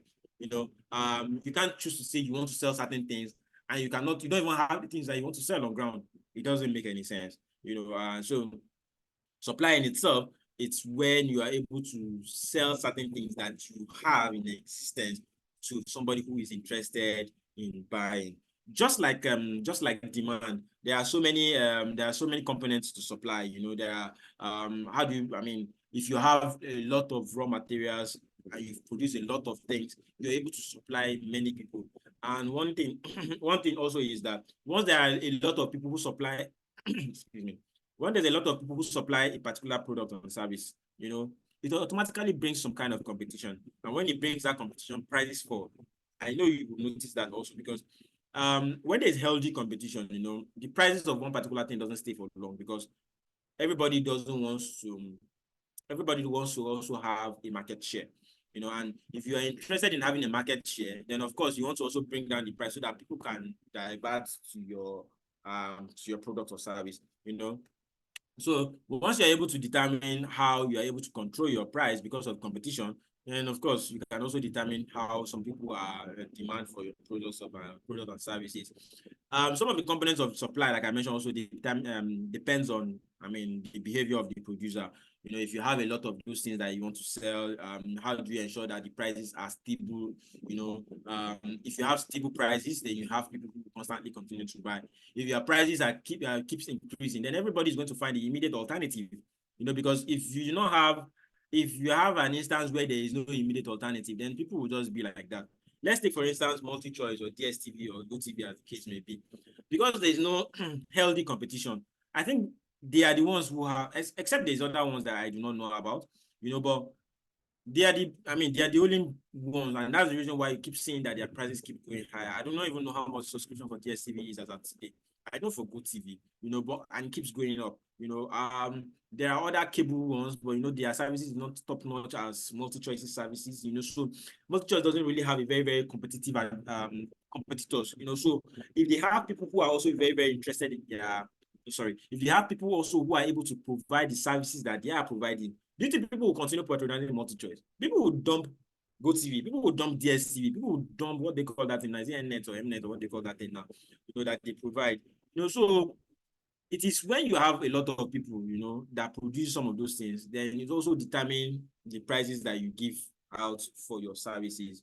So some of those things are the component of some supply. There are also factors that affect supply. There are so many factors that also affect the supply of goods from one place, from the supplier to the end users. It could probably be technological advancement. If you want to supply certain things and you have technological, what they call that thing now, you've not been able to improve the production of your items. People tend not to, if you don't constantly improve on your item or what you produce, it becomes a challenge, because after a while, people start to think your business as obsolete. People start to think about that you don't introduce innovations to your things. You don't introduce you don't factor the consumer's opinion on your product. So that's the reason why people have reviews. If you have reviews, I think it's Google Play. You always see reviews of certain things. You now know if you want to buy that item or you want to download that item, and whatnot. But if you don't see those reviews and you don't see people's comments on your product, and you're not able to affect some of those comments positively to your business, then it affects your own supply too, because people start to think it's obsolete. People start to tilt towards somebody who is more technologically advanced in their production or in their supply of whatever they are doing. Some other thing that can also affect your supply can also be price. If your price is significantly high, do you think anybody will patronize you? No, nobody would. And that's the reason why, I mean, some people enjoy monopoly in Nigeria, the Dangotes and the rest, because people don't have good alternatives. Dangote charges about 8,000 naira for cement. If there are other major competitors, then of course it might not sell for 8,000 naira. They probably will start to think about how they can ensure that the prices are reduced. But I mean, it's monopoly, so some of those things are in existence, and of course, it affects the prices for other smaller companies. There are some companies that, I mean, some of these things do not affect them because, of course, they are big. They are so big that, I mean, it doesn't affect them. If you like, buy. If you like, do not buy. There are other people who will still buy at the end of the day, because they feel like they are multinational companies. They operate not just in Nigeria. So if Nigerian market doesn't really favor them, they have the Ghana market that will patronize them. You have the Kenyan market that will patronize them, and things like that. So some of these factors, are things that affect supply, as the case may be. So, of course, they will start to think about the concept of supply and demand. Like I mentioned earlier, some of these things are very, very tied to each other. You can't talk about demand and not talk about supply. You cannot talk about supply and not talk about demand, as the case may be. So there are things that are always together. This also brings us to the point where we start to talk about equilibrium. Equilibrium is where supply meets demand. Once the price is right, the quantity also matches up with the price. If the price is not right, then it definitely affects the demand. You understand? Because, of course, if the price is high, nobody will want to buy. Then it causes a disequilibrium. You understand what I'm saying? I hope I'm not hitting too much, saying too much big grammar. So let me go back to the chat room to see what's there. I see some comments. Okay, you cannot demand what you cannot pay for. Okay, it's like cancer in our market.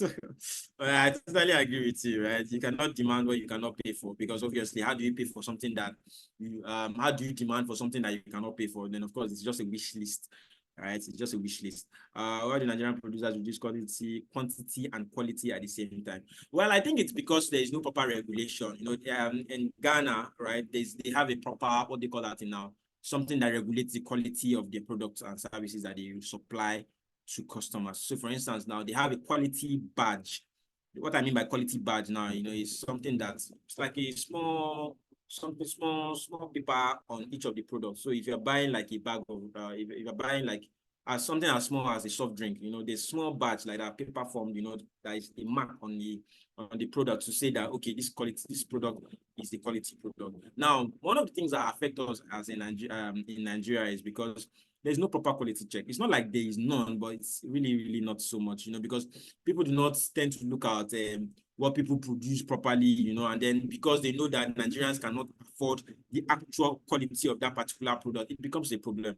Producers do not want to operate at a loss, so, and that's the reason why they want to produce something that we can afford. Ideally, right? Let's say, for instance, the ideal price of a particular product should be probably around 200 naira or 500 naira. Let's say, for instance. Now, the typical Nigerian, or because of our economy, the person might not be able to afford 500 naira for that particular product, even though it's the most quality. So they now start to think about how they can ensure that the normal person can afford some of these things. Now, if they want to make sure that some of those normal person can afford it, the quality will not be the same. The quality will have to drop because they also are in business to make profit. Nobody wants to go into business and not make profit. So automatically the what's it called? The quality of that particular product reduces, and when the quality reduces, I mean, take for instance normal Coke now. Do you think that's how normal Coke should taste like? I don't know how many of us take Coke. Ideally, that's not, you realize the taste of Coke in Nigeria is not the taste of Coke in UK or US or UK. I mean, there's a difference in it. Probably they've diluted ours with too much sugar, and things like that. I'm just saying, I'm just saying. But I mean, sometimes it gets so bad that even to produce the less quality one becomes so bad because of our economy, and they have no choice than to increase the price. I hear a bottle of Coke is about 250 naira now, as compared to how much was it before? I think it was 150 naira, 100 naira. I can't even remember. I'm talking about, is it plastic or bottle? I can't even remember if it's plastic or if it's bottle. But it's so bad that prices constantly goes up, because they also want to make profit, in as much as they understand that they cannot produce or they cannot supply you the actual, what's it called now, the actual desirable quality, because they know we cannot afford it, because of how we are and the economy that we are as at today. So let's see other questions so that I don't take so much time. Another question, no reply. Okay, Bello. So I hope I've been able to answer you, Bello. Right. So quality is really, really affected, because of producers want to also make profit at the end of the day. So if they don't reduce some of those things, then we normal people cannot be able to afford it, and then of course, yeah, it affects what we consume. This recently we're hearing something about what do they call that now? Fake Azu. I don't know how many of us have heard of Azu. That they say they sell fake Azu. The actual Azu, how many people can afford it? And then you realize that there's Azu sold for 3,500 naira. You realize that there's Azu sold for 3,500 naira. You start seeing Azu in kiosks, they sell it there. So fake products are everywhere, because they know that Nigerians cannot really afford the actual product of some of those things, and things like that. So I hope I've been able to answer the questions in the chat room. All right, let's go ahead. We have a lot to cover, and I guess we're going on break by 12 o'clock. All right, so brings us back to the point of equilibrium. I was saying something about equilibrium as a point where what they call it now, demand meets supply. Once demand meets supply, when the price is right, it meets supply, then they have a proper equilibrium. There are instances where we have disequilibrium. Now, disequilibrium is where probably the price is high and then the demand is low, because of course people cannot afford prices of those things, or the demand is high and the prices is low. That's also some form of disequilibrium. But where the point where the price is right, and then the demand is right, which is it makes supply and demand, is right. It turns to what we would call an equilibrium. So there are different parts, or there are different factors that contribute towards equilibrium price, as the case may be. Some of the things that affect some of those things are when there's a proper demand and a supply interaction. So like I was explaining earlier, if the right price exists, then there's going to be a proper or the right demand for those products. If the price is too high, there's going to be a low demand for those products. If the price is too low, there probably might be too high demand, as the case may be. There are different instances also that sometimes, changing customers' preference can also determine whether the price, whether equilibrium exists. So for instance, now we were used to going to a particular we were used to patronizing a particular product, and then after a while, because we noticed the difference in something, or maybe our experience on that particular product is not so good, then we tilt towards the alternative product. So there are so many things that can affect equilibrium, as the case may be. It can also be natural disasters or maybe events that happen. Let's take, for instance, COVID. During the COVID period, I think, when was COVID? COVID was like 4 years ago now. When COVID was in existence, or when we had COVID, there are certain goods and services that, of course, the demand was high, but of course, people were not able to deliver some of those things because of what was happening. There are instances also where basic necessities were also demanded, but people couldn't also produce those things because they couldn't go to work. So several things can also affect. It could be pandemic, it could be epidemic, it could be anything.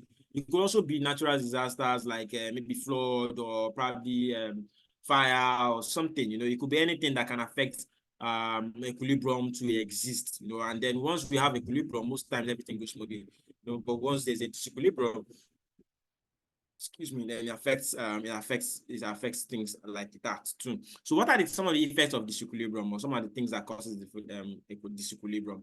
When there is shortages, and when there is surplus. When there is shortages, of course, that there's going to be less supply, more demand. When there is surplus, then of course, there is more demand, less supply, and things like that. It could be market distortions, something that affects market, like we mentioned earlier, something that affects how people operate, something that affects how people do businesses, and stuff like that. It could also be market instability. It could be anything, and some of those things are what contributes to disequilibrium. The good thing about these things is these are things that we notice on a daily basis. These are things that affect us directly. These are things that we can see with our own eyes. Things that we can notice and that we can also very, very relate as at today. So those are some of the things that affect disequilibrium as the case may be. So remember, we've talked about demand, we've talked about supply, we've talked about what's it called now? Yeah, we've talked about demand, we've talked about components of demand, we've talked about supply, we've talked about some of the factors affecting supply, we've talked about what's it called now, equilibrium in itself. We all know what equilibrium is, how some of those things meet, when the price is right and then there's the proper demand for those things. We've talked about some of the components of that affects equilibrium too, and things like that. So we go talk about utility. Utility is one common thing as well that it is very, very relatable. It's something that we can easily relate to. Utility really is just the satisfaction you get from the consumption of certain things. It's something very, very relatable. Let's say, for instance, there's a typical example that everybody gives. Not everybody now, but that we mostly hear. Let's say, for instance, you take a bottle of Coke. For people that consume Coke, let's say you take a bottle of Coke today. You take one bottle, you get a satisfaction, right? It quenches your thirst, you feel satisfied, and then you take another bottle of Coke. What do you think happens? You don't get as satisfied as you got the first time, because of course, utility is the satisfaction that you get, and things like that. After a while, you get to a point where, there's no utility anymore because you're not getting any satisfaction from the consumption of that particular product. Coca-Cola might just be one suggestion. There are other suggestions that we might start to think about. There are other things that we might also consider that also contributes towards the satisfaction that we get from the consumption of a particular product or service, as the case may be. It probably might be water. You can say, okay, you were so thirsty, you drank a bottle of water. When you drank the second one, of course, you don't get as much satisfaction that you get like the first time. You can also get another. If you take another bottle of water, which is like the third one, even your body starts to complain that, oh, God, you want to kill me. I can't take all of these things now. But the point is that the satisfaction you got from the first one, it's what utility will be, because it's the satisfaction you got from the consumption of a particular product or services at that time. There are different measures of utility. There are so many things that you can measure utility with. First is the marginal utility. Marginal utility is the utility you consumed. Well, so for instance, now, when you take an extra bottle of Coke, now that's marginal utility because you are adding more to the consumption that you have had. The total utility will now be the total satisfaction that you got from the consumption of certain products or services. There are calculations to some of these things too. I remember one time like that we used to have certain formulas that we use in the calculation of utility. But of course, I'm not going to bore you guys with some of those things, as at today. There's also average utility, which is like just like the how do you call that? So the formulas that we used to use, we just divide the total utility by 2, which is like average typically, and then of course there's the diminishing marginal utility, which says that the more you consume certain things, the lesser satisfaction you get for the consumption of that thing. I'm thinking about some other example that we might give. Let's say, what other thing can we make example of aside Coca-Cola, water, probably even food? There are people who are gluttons, that eat a lot, but as much as you eat a lot, there is a point where you start to think that I can't eat anymore, because there is no more satisfaction. You're just eating. I remember sometimes people say, Easter is coming, but we're going to eat a lot of food, or Salah is coming, we're going to eat a lot of food, and then you start to eat 1 plate down, 2 plates down. You can't eat the third one, because you're too full, because utility has setting, diminishing utility has setting, because as much as you consume more, the lesser satisfaction that you get at the end of the day. So that's what marginal utility, diminishing marginal utility is, and it's also a law that says that the more you consume something, the satisfaction that you get you don't get more satisfaction, rather you get lesser satisfaction from the consumption of that particular thing. And that's really what utility is. There are different uses for utility. It's definitely used for resource allocation, you know, pricing and marketing strategies. You know, sometimes people use some of these things because it makes sense that you're able to measure the satisfaction that people get, you know, and then you're able to also know how to position appropriately, you know, as a business. There are several things also, I mean, under utility that includes maybe price elasticity, you know, there's something called elasticity of demand, there's something called elasticity of supply, you know, under what's it called now, under utility as it is. Now, it just means how flexible your pricing can be. You know, there's something called elastic demand, there's something called inelastic demand, there's something called what was it called now? There's something called unitary elasticity. Now, when we say something is elastic, ideally in a layman, is something that is flexible, right? Something that can pull, you know, something that like a rubber, you know, that you can pull. If you say something inelastic, something that, you know, you can't pull it, it's not flexible, you know, and things like that. Unitary in this case is something that, you know, it doesn't make any difference. You know, you like it or not, you have to buy fuel regardless of the price. You know, elastic demand is like saying that, okay, you know what, when you buy something, you know, if the price increase, you might choose to, if the price reduces, you will buy more. You know, inelastic is if the price reduces, you know, if the price increases, you might buy less, you know. But unitary, you know, it means that whether price increase, whether the price reduces, you still have to buy in this instance. Let's say, for instance, now, what can we give as an example that if the price is low, you might tend to buy more. Let's say maybe a bag of water. If the price is about 200 naira, so you might probably want to buy 5 bags of water and just keep it in your house for you and your family, you know, something like that. If the price is increased, you know, you might say, oh, 5 bags of water is too much, you know, let's just buy 2 or 3, you know, and just leave it like that. But if it's what's it called now? If it's a unitary elasticity, you might choose to say, you know what, let me just, regardless, I still have to buy, you know, I still have to buy some of those things. So for instance, the fueling I was talking about, you know, because I need to get to my destination at the end of the day, you know, so regardless of how the price is, whether it increases or whether it reduces, you don't have a choice. You need to buy some of those things, and that's how elasticity applies. And all of this is still boils down to utility and the consumption that people derive from the consumption of certain things. I was explaining elastic, I was explaining inelastic and unitary as well. You know, sometimes there are calculations to some of these things. There are formulas that people adopt for some of these things, you know. But of course, we don't want to bore everybody with some of those calculations. You know, we don't want to stress the economists and accountants and all the professionals on the call. You know, but of course, sometimes there are formulas that you can also adopt for some of these things. In fact, it got so good that I mean, there are what they call, some of these formulas are embedded in some of all the scientific calculators, you know, and things like that. So, all right, let's go. Income elasticity has to now do with how you, I mean, layman, you know, when they say income elasticity, it just means how flexible your income is, you know. Of course, it also has a calculation, like I mentioned.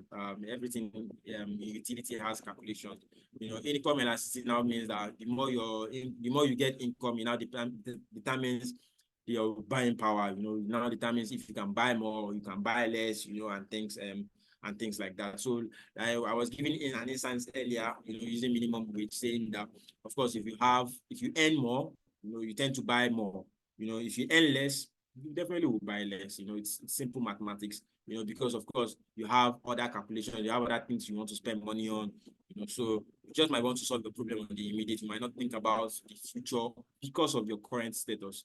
You understand what I'm saying? So these are some of the things that people, you know, consider, I mean, in economics, and that's why economics is a beautiful course, because, you know what, everybody wants to study how, you know, how well I'm able to manage, how well I'm able to, you know, appropriately cost myself, you know, how well I'm able to, you know, ensure that I work with what's it called now, a scale of preference. You know, somebody was saying something about scale of preference earlier. You don't just want to buy anything anyhow. You know, you want to calculate before you spend, you know, and things like that. And that's why I was saying that sometimes people think people who study economics are akagon people. You know, it really isn't the case. You know, it's just somebody who really understands how well you understand the economy, how well you understand finances, how well you understand what you should do with the resources that you have available. You know, and then people find a way to get scared when somebody says I'm an accountant, I'm an economist. You just feel like you do not like to spend money. In fact, even your prospective relatives will start to think, or your prospective in-laws will start to say, this one, will he take care of our daughter like this because he's an accountant or it's an economist, and things like that. So, but of course, it's just good for you to be able to understand how well you're able to cost spend. You're also able to understand the economy. You're also able to put resources where it is required. So, like I was saying earlier, there's positive income elasticity, there's negative income elasticity, there's zero income elasticity. This is also very, very tilted to what we have as the what's it called now, as the elastic, inelastic, and unitary. So if for you as an income earner, if you are able to buy more things, of course, the positive elasticity. If you cannot buy more things because of what you have, then of course you have negative income elasticity. If you cannot, you are not here, there, then of course you have zero income elasticity because of course, you cannot buy more, you cannot buy less. You just have an average number that you can buy within a particular period of time. And that's why we as economic students, we really need to understand these things, so that you're able to, put resources adequately where it is required. I think I don't know if it was Daniel or it was David, we were having this conversation about either buying a car first or starting the business. It just depends. As an economist person, you just need to understand, okay, you know what, this is what is most important for us. Let's do this first, before buying this, or let's do this before doing this. One is most important, than the other, especially when you think about the finances and the resources that you have within that particular period of time. So let me take questions. So that I doesn't before going into production. Questions. Are there questions? Let me see chat room. Questions, thoughts, opinion, concerns. Do people have any concerns? Do people have questions? Where is my favorite participants? Where is Zainab? Where is Daniel? Where is David? Where is Aminu? Questions, thoughts, opinion, questions, any questions, suggestions? I think I saw somebody's hands raised earlier.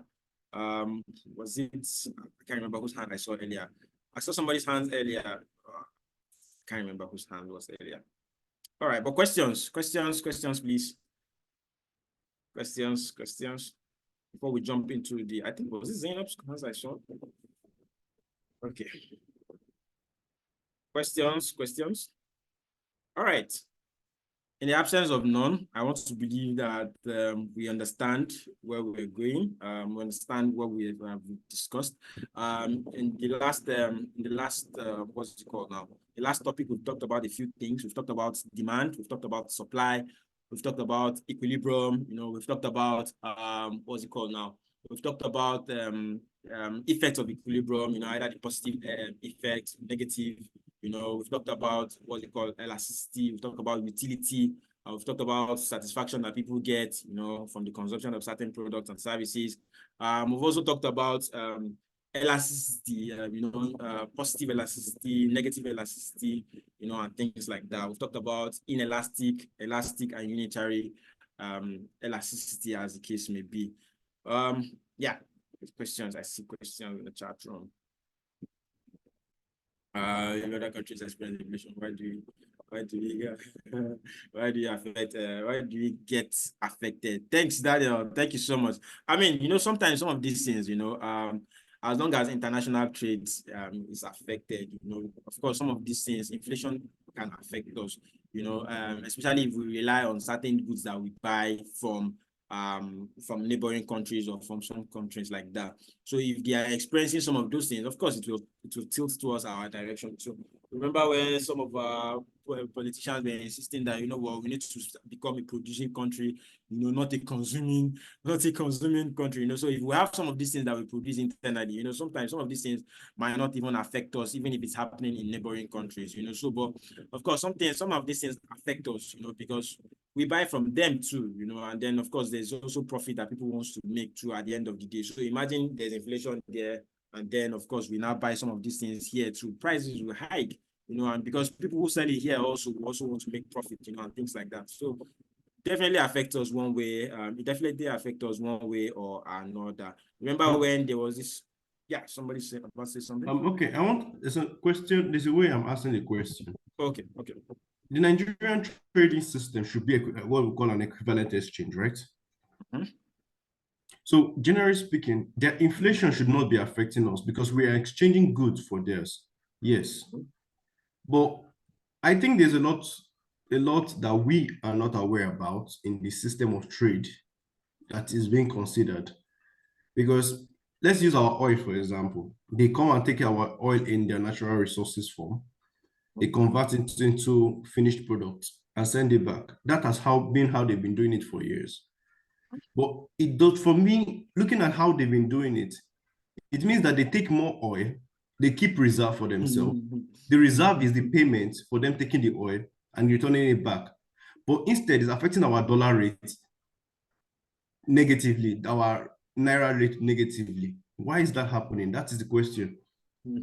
I get what you're saying. I get what you're saying. I mean, so the thing now is that most times these people who come to extract some of or buy some of this resource in what they call that in now crude, right? Buy crude. They buy these things and then of course they will tell you that when we get to our place, we need to have to spend more money, to convert some of those things, and then once we convert them, the finished product they now sell to us. Sometimes they don't even sell the complete, like you mentioned, like that. But of course, some of these people just are there to make their own business, or they are there to favor themselves at the end of the day. But I mean, at the end of the day, it's politics everywhere. Sometimes you don't even know if there are other people who are what's the word now, who are in the background, who are having shares or cuts, as the case may be. Sometimes some of these things it's just leadership at the end of the day. If we're able to have a proper arrangement or agreement with some of these people who buy some of these things, and then we're also able to appreciate our the naira is also appreciated, depending on some of the things that we sell or the export. Oil is just one part of things. There are other things that we also can export that we can also appreciate or help our own what's it called now, our own currency also appreciate at some point. But sometimes some of these things are not. Government can also contribute to us controlling some of these things, but at the end of the day, it's people that are in government. At the end of the day, people are the ones that are in government. And then you also do not know the true accountability of how some of these things are done. Recently we heard about I think was it NNPC. Was it last year that we had? Was it last year or upper year that we had that NNPC generated more money than what it was generating? How do they explain that thing? NNPC generated more money last year or 2 years ago than what it was generating over 30 years ago. How did that happen?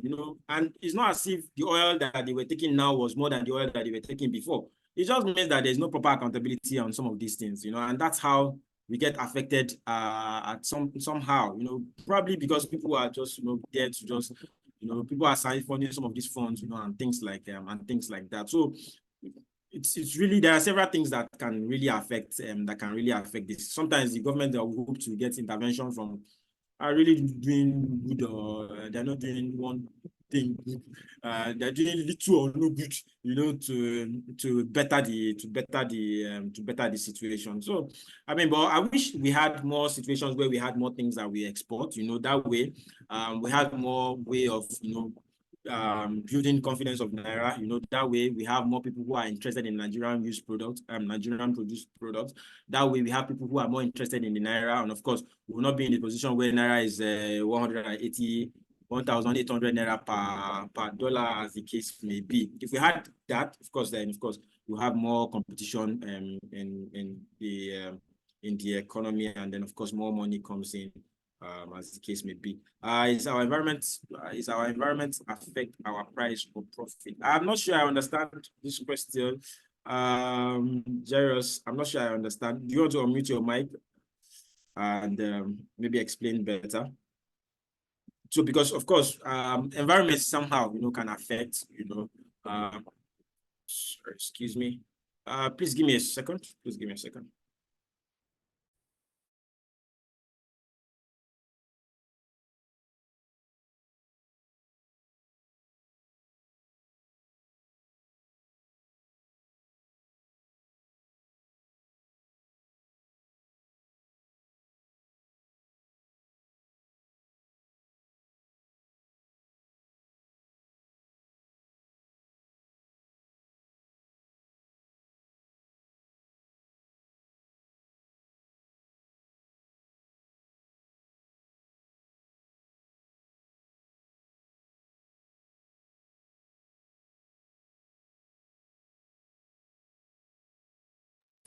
Are you there, sir?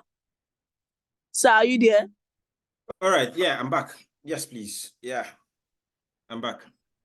All right. So I was asking a question. Hello? Hello, who's speaking, please? Hello, can you hear me? I was asking Jairus, you were asking something about environment. Do you want to be more clearer so that I understand? Somebody was speaking also in the background before I resumed.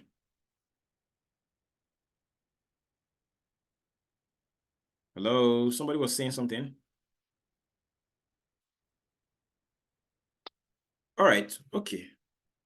So Jairus, in responding to what you mentioned, sometimes environment can affect, it just depends at the end of the day.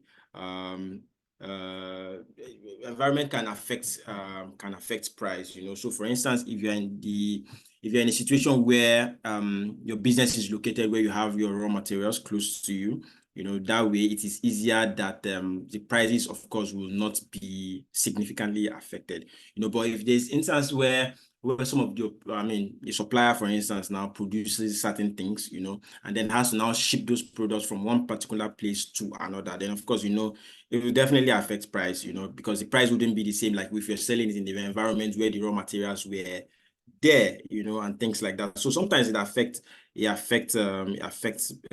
prices. Is there another question? Okay, this is Daniel. Okay. All right. So we've discussed demand, we've discussed supply, we've discussed elasticity, and things like that. So we'll now go to the last part before we go on break, which is the theory of production. The theory of production is very, very simple, also very, very relatable, like every other one that we've discussed about, production in itself is very, very simple. In a layman's explanation, it's just something that has to do with the conversion, the combination of certain things, which is the factors of production, land, labor, capital, and then the entrepreneur, putting resources together and then converting that into a service or a product that you're supplying your immediate consumers or your immediate customers, as the case may be. Production is something that is very, very simple. It's something that we easily can relate.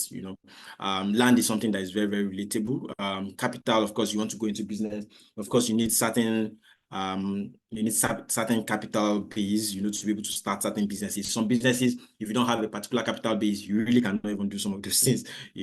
Of course, then you also would need labor. You need different kind of labor. It might probably be skilled labor, it might be unskilled labor, it might be, semi-skilled labor. It depends on that type of labor that you're looking for, to provide the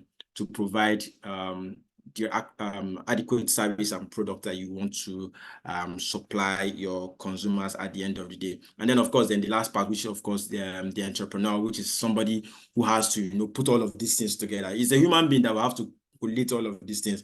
A human being has to get the land, a human being has to get the capital, human being also has to do, get the laborers that will work alongside ensuring that all these factors of production are put together, and then of course there's the desired outcome at the end of the day. And here we have the factors of production, which is very, very simple too.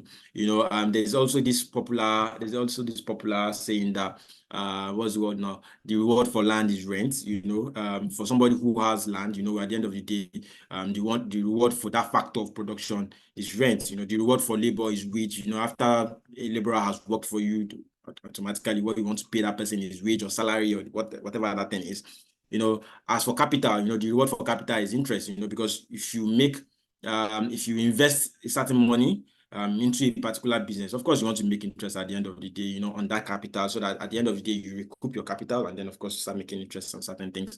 Entrepreneur, or the entrepreneurship in itself, which has to now do with the ability of putting all of these things together.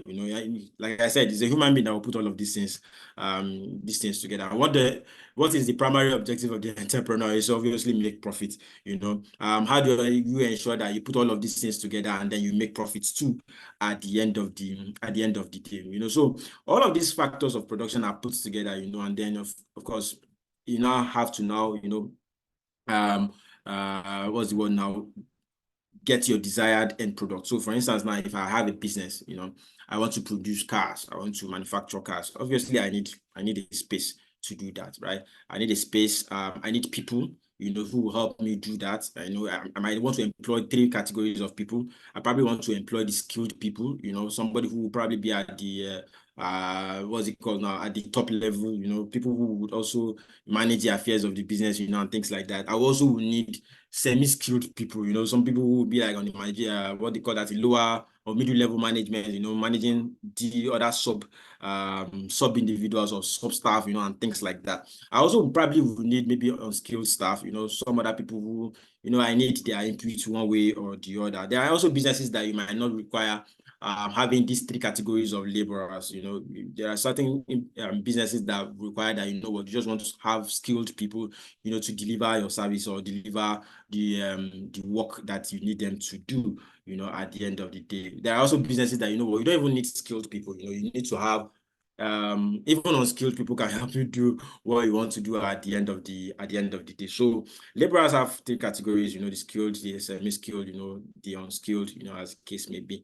And then of course there's capital, which is also very, very important. You know, capital is, I mean, if you don't have capital and you want to start a business, it's just a wish. You just have a wish. You know, you just have a wish, but you cannot do anything, you know, until you're able to, you know, you're able to raise a substantial amount of money to start the business that you intend to do. You know, there are instances where people used to say that, you know, not having a capital is not a barrier to start a business. Is that true? Is it true? Can you start a business without capital?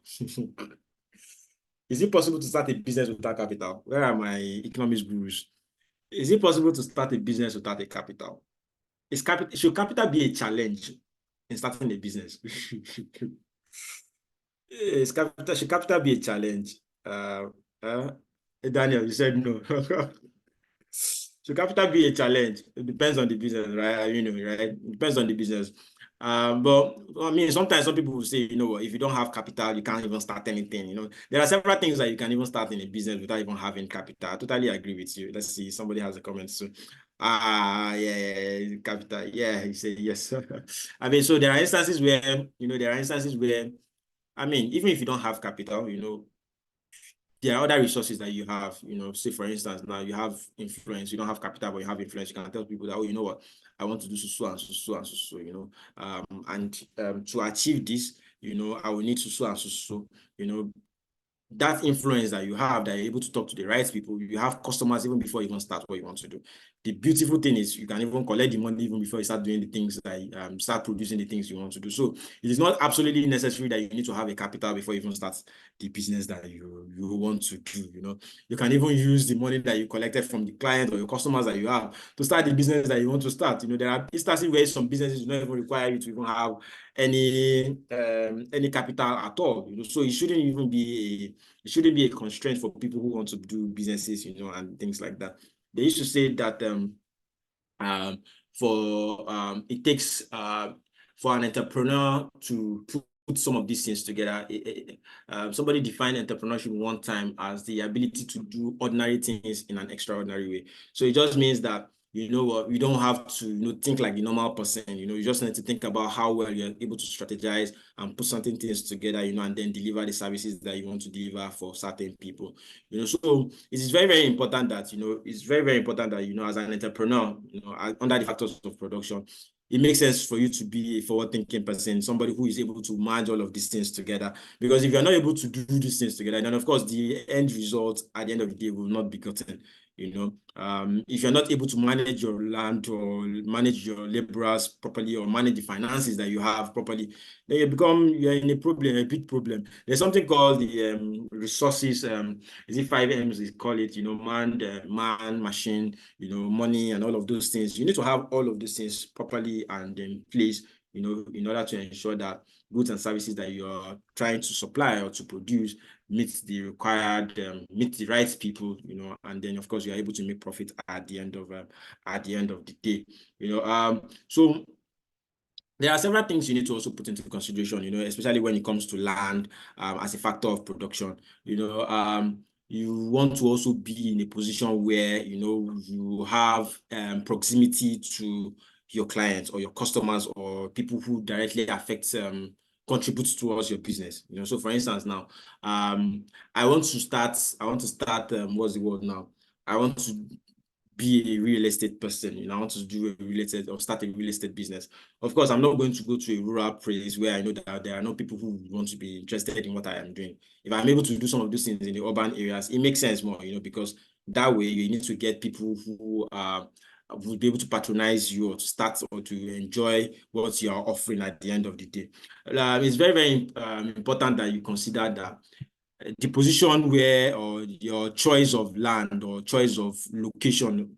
Now, you know, land is not, we can't just say you are tying it down to 4 by, how do they call that, in 50 by 50, or how do they call meters of, that's not the land alone that you need to think about. It's really the location, you know, where you establish your business. It really the environment where you establish your business. It's the environment, it's the people around that area. You know, you need to factor some of those things. As long as you know that establishing your business in that area is going to favor your own business, is going to help your own business grow at the end of the day. Those are the things that the entrepreneur puts into consideration. You know, it's not just getting a large piece of land that you will call the land under factors of production. No, that's not the case. It's really about having or knowing the environment where you feel you will thrive more. It's about having an idea of where, you know, you have more businesses, you have more people who are interested in your business, you know, and things like that, you know. And then, of course, when you have the right person, right land or the right place, you know, you now have the right people and you have the right capital. Of course, you as an entrepreneur, you're already halfway, you know, into making it already in life, so to speak, you know. And then, of course, the labor, which is also very, very important as per under factor of production, you know. I mentioned earlier that there are 3 categories. You know, you can either be a skilled labor, you can be a semi-skilled labor, or you can even be, what's the word now? You can be an unskilled. There are 3 categories of labor. There are skilled labor, there are unskilled labor, there are semi-skilled labor. It now depends on the business that you want to do, you know, and then having the right people to do what you want to do. You remember earlier I was giving an instance saying that depending on the resources that you have as a challenge, as a business, you know, if you feel like the resources, the constraint you have as a business is human resource, most times people go to the places where they know they are able to get the right labor. Now, when I mean the right labor now, is cheap labor. You know, I was mentioning earlier that also that Nigeria is a place where you can always get cheap labor. You know, we're having an argument around that. You know, so if you are able to get the right labor, you know, and then of course the people who understand what you are trying to translate or trying to do, you know, that way, I mean, it helps you as the entrepreneur to, you know, to put all of these factors of production together, and then you're able to get the desired outcome at the end of the day. Of course, I've mentioned about the capital too, because of course it's really, really important. You know, like I mentioned that if in the instance where there is no capital, it still doesn't mean you can start a business. It just depends on the kind of business that you're looking to do. Of course, you're like looking to establish like the Dangotes and the rest. You have to now have that special person that you need to go and collect a big, huge loan from, you know, to start the large business that you want to start and then grow to that level, you know. But like I said, of course, there are instances where you don't have to even start you don't have to get as much money as that, you know, to start the business that you want to do, and then you're able to meet the need of your immediate client.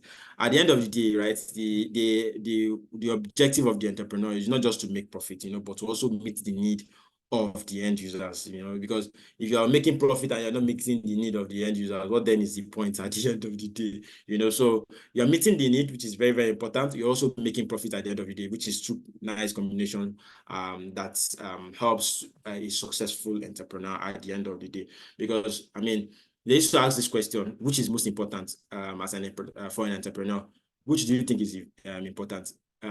Meeting the need or making profit? Which do you think is important? Where is this now? Which one do you think is important? Meeting the need of your end users or making profit? Meeting the need or making profit. Who is this? Is this Aminu? Meeting the need, right? Meeting the need of end users. So don't you think that making profit is important? You think meeting the need is more important than making profit? So if you don't make profit, how then do you now want to survive? What did you say? When you meet the need of the end user, you automatically get profit. Yeah, I hear your argument loud and clear. Any other contrary opinion? Where is Daniel? Where is Daniel? Any other contrary opinion? Daniel, Bello. Any other contrary opinion? No. Yes, please go ahead. Yes, please go ahead. It's like we said before. Yeah. Satisfying human wants is quite difficult. So if you tell me you want to meet the need of your consumers, the truth is that you will not meet all of their needs. your major target will be making profits, but it's also important to concentrate on the fact that if your goods are bad, you will not make the profit. So it has to be something that the customers will want to buy before you make profit. So, but your target should be making profit. So if you have that target in mind, generally speaking, you want to make sure that the goods you are producing is something that will be highly demanded for. I totally agree with you, Daniel. I totally agree with you.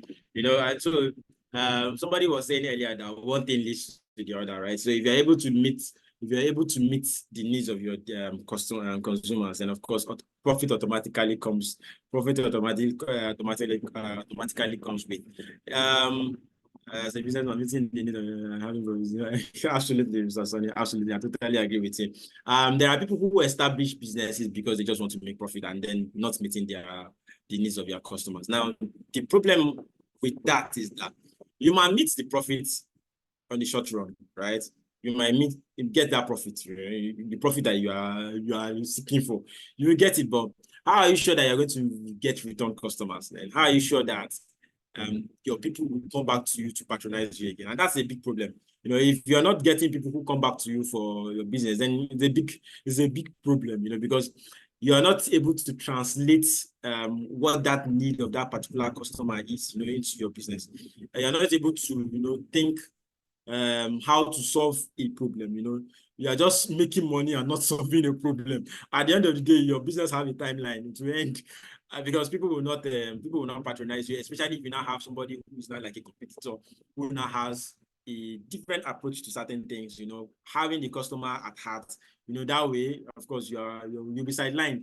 And when you're sidelined, all the profit that you think you have made, you won't make any profit at the end of the day. So it becomes a huge challenge for you at the end of the day. So it makes sense that you're able to understand the needs of your customers. It makes sense that you're also able to translate their concerns or expectations, you know, meet their expectations.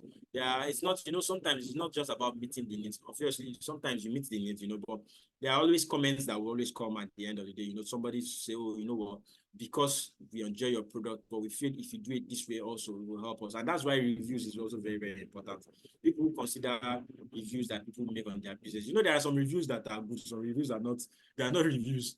Some reviews are just bad market because, of course, you know, this one are just trying to tarnish your image or whatnot, you know, but there are some beautiful suggestions that people always make when they are making reviews. You know, you're able to factor some of those things, and you realize that you're even meeting your customers' need even better, you know, and then of course you're constantly innovating, you're constantly making things better, you know, and things like that. So as an entrepreneur, you know, under the factors of production, you need to be able to know how to put all of these things together, you know, to get the desired result at the end of the day. Because like I said, if one part is lacking, then of course other parts will suffer at the end of the day. Imagine that you're a good entrepreneur, but you don't have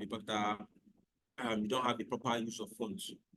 What's your entrepreneurship about if you cannot judiciously use your money wisely? You know, then of course one will hinder or hamper others. You know, let's say you also have all the factors of production right. You know, you have land right, you have labors right, you know, you have capital right.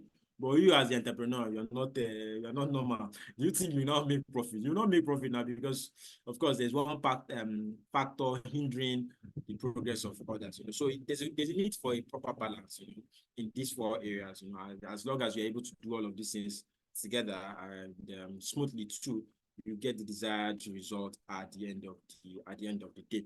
There are uses for different factors of production or the factors of production. So the land, labor, capital, entrepreneur, all of them have their uses, all of them have the desired outcome at the end of the day. You know, the land is, of course, there's natural resources, you know, it's used for site production, environmental preservation, you know, and things like that. For the labor also, of course, you want physical effort, you know, innovation and creativity. The capital, of course, you want it for financial resources, you know, and things like that.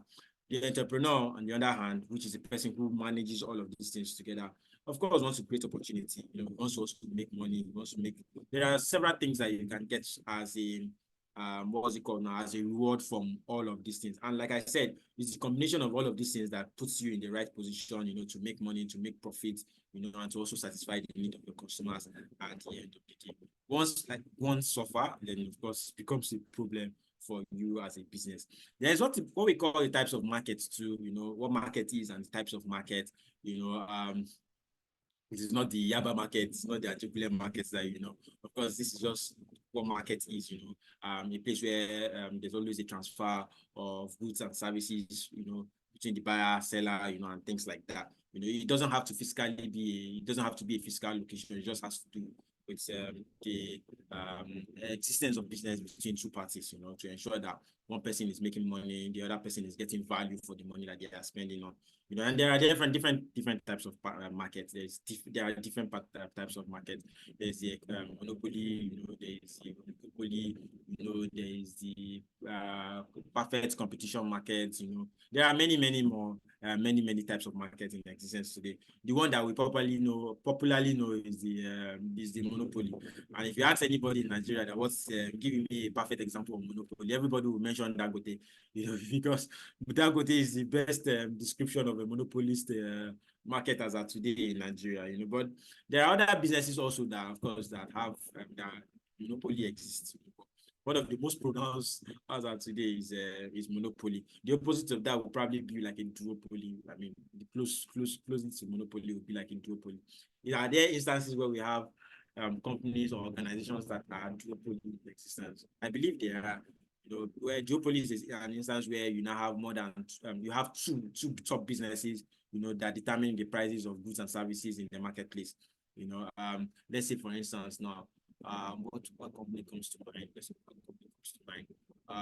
Let's say a Dangote cement and a Boa cement. I don't know if I think Boa cement still exists. You know, those are perfect duopolies that exist as of today in the Nigerian market space. There are other businesses also that you can think about these things too. You know, I don't think MultiChoice has a competitor. Does MultiChoice has a good competitor that I would say it's a duopoly? I do not think so. You know, MultiChoice, like I said, are those ones that have the owners of DSTV, GoTV, you know, and the rest. I do not think they have a close competitor that determines those things. Oh, Boa Lafarge. Okay. Well, we can look at that also. Thank you so much. We can say Boa Lafarge. Yeah, but if you say Boa Lafarge, where do you now put the Alga Dangote in itself? The Dangote cement. You know, so we either choose one. We either choose Dangote and Boa or Dangote and Lafarge, one of the two. You know, so I do not know which is big among Lafarge and Boa. I don't know. I think Lafarge has more name or Boa. I'm not sure. Honestly, I'm not sure. But of course, the top will be Dangote on the list, you know, and then we can choose maybe Boa or Lafarge. For duopoly, what's it called now? For monopoly, obviously, you know, MultiChoice is a monopolist market when it comes to some of their services and delivery. You know, because I don't think there's any other company that does that better than them.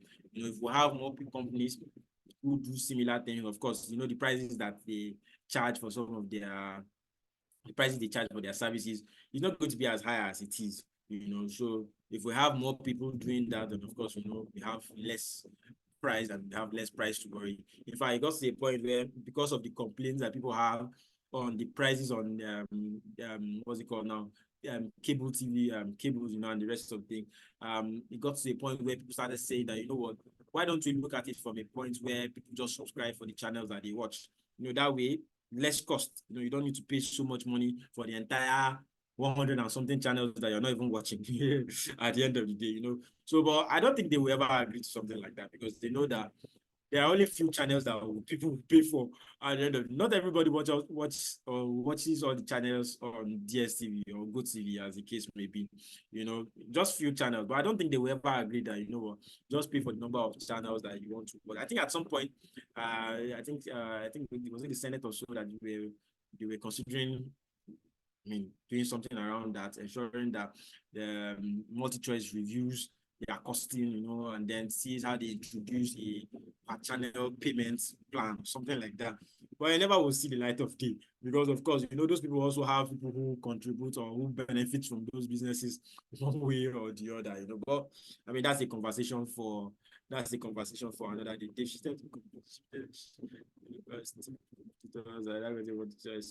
I believe it's the government that allows it. Well, Bello, like I said, well, sometimes the government, which is supposed to be like an intervention for some of these things, are doing little or nothing, you know, when it comes to some of these things. Sometimes it's just the talk, you know, and then no action, you know, when it comes to those things. And then, of course, at the end of the day, the common man suffers for those things, you know. I know that several times they've talked about, you know, reviewing the cost of multi-choice payment, you know, and things like that. But so today, you know, we've not had anything, we've not seen anything, you know, and I don't think that thing will change anytime soon. Not to talk about seeing how they can review the price of cement as of today. I'm not sure that thing will come down. Probably might continue going on. People who want to build houses might end up using just wood to build their houses. You know, start doing the houses like the American style. Is it yeah, I think it's American also. You know, we start building houses with wood.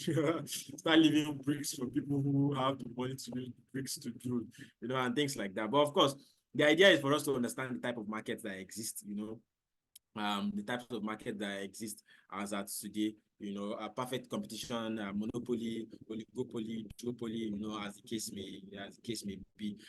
Perfect competition is where you now have we have many buyers and many sellers, you know, who I mean, the buyers sell similar items, and you know, you have more people who buy some of those things too.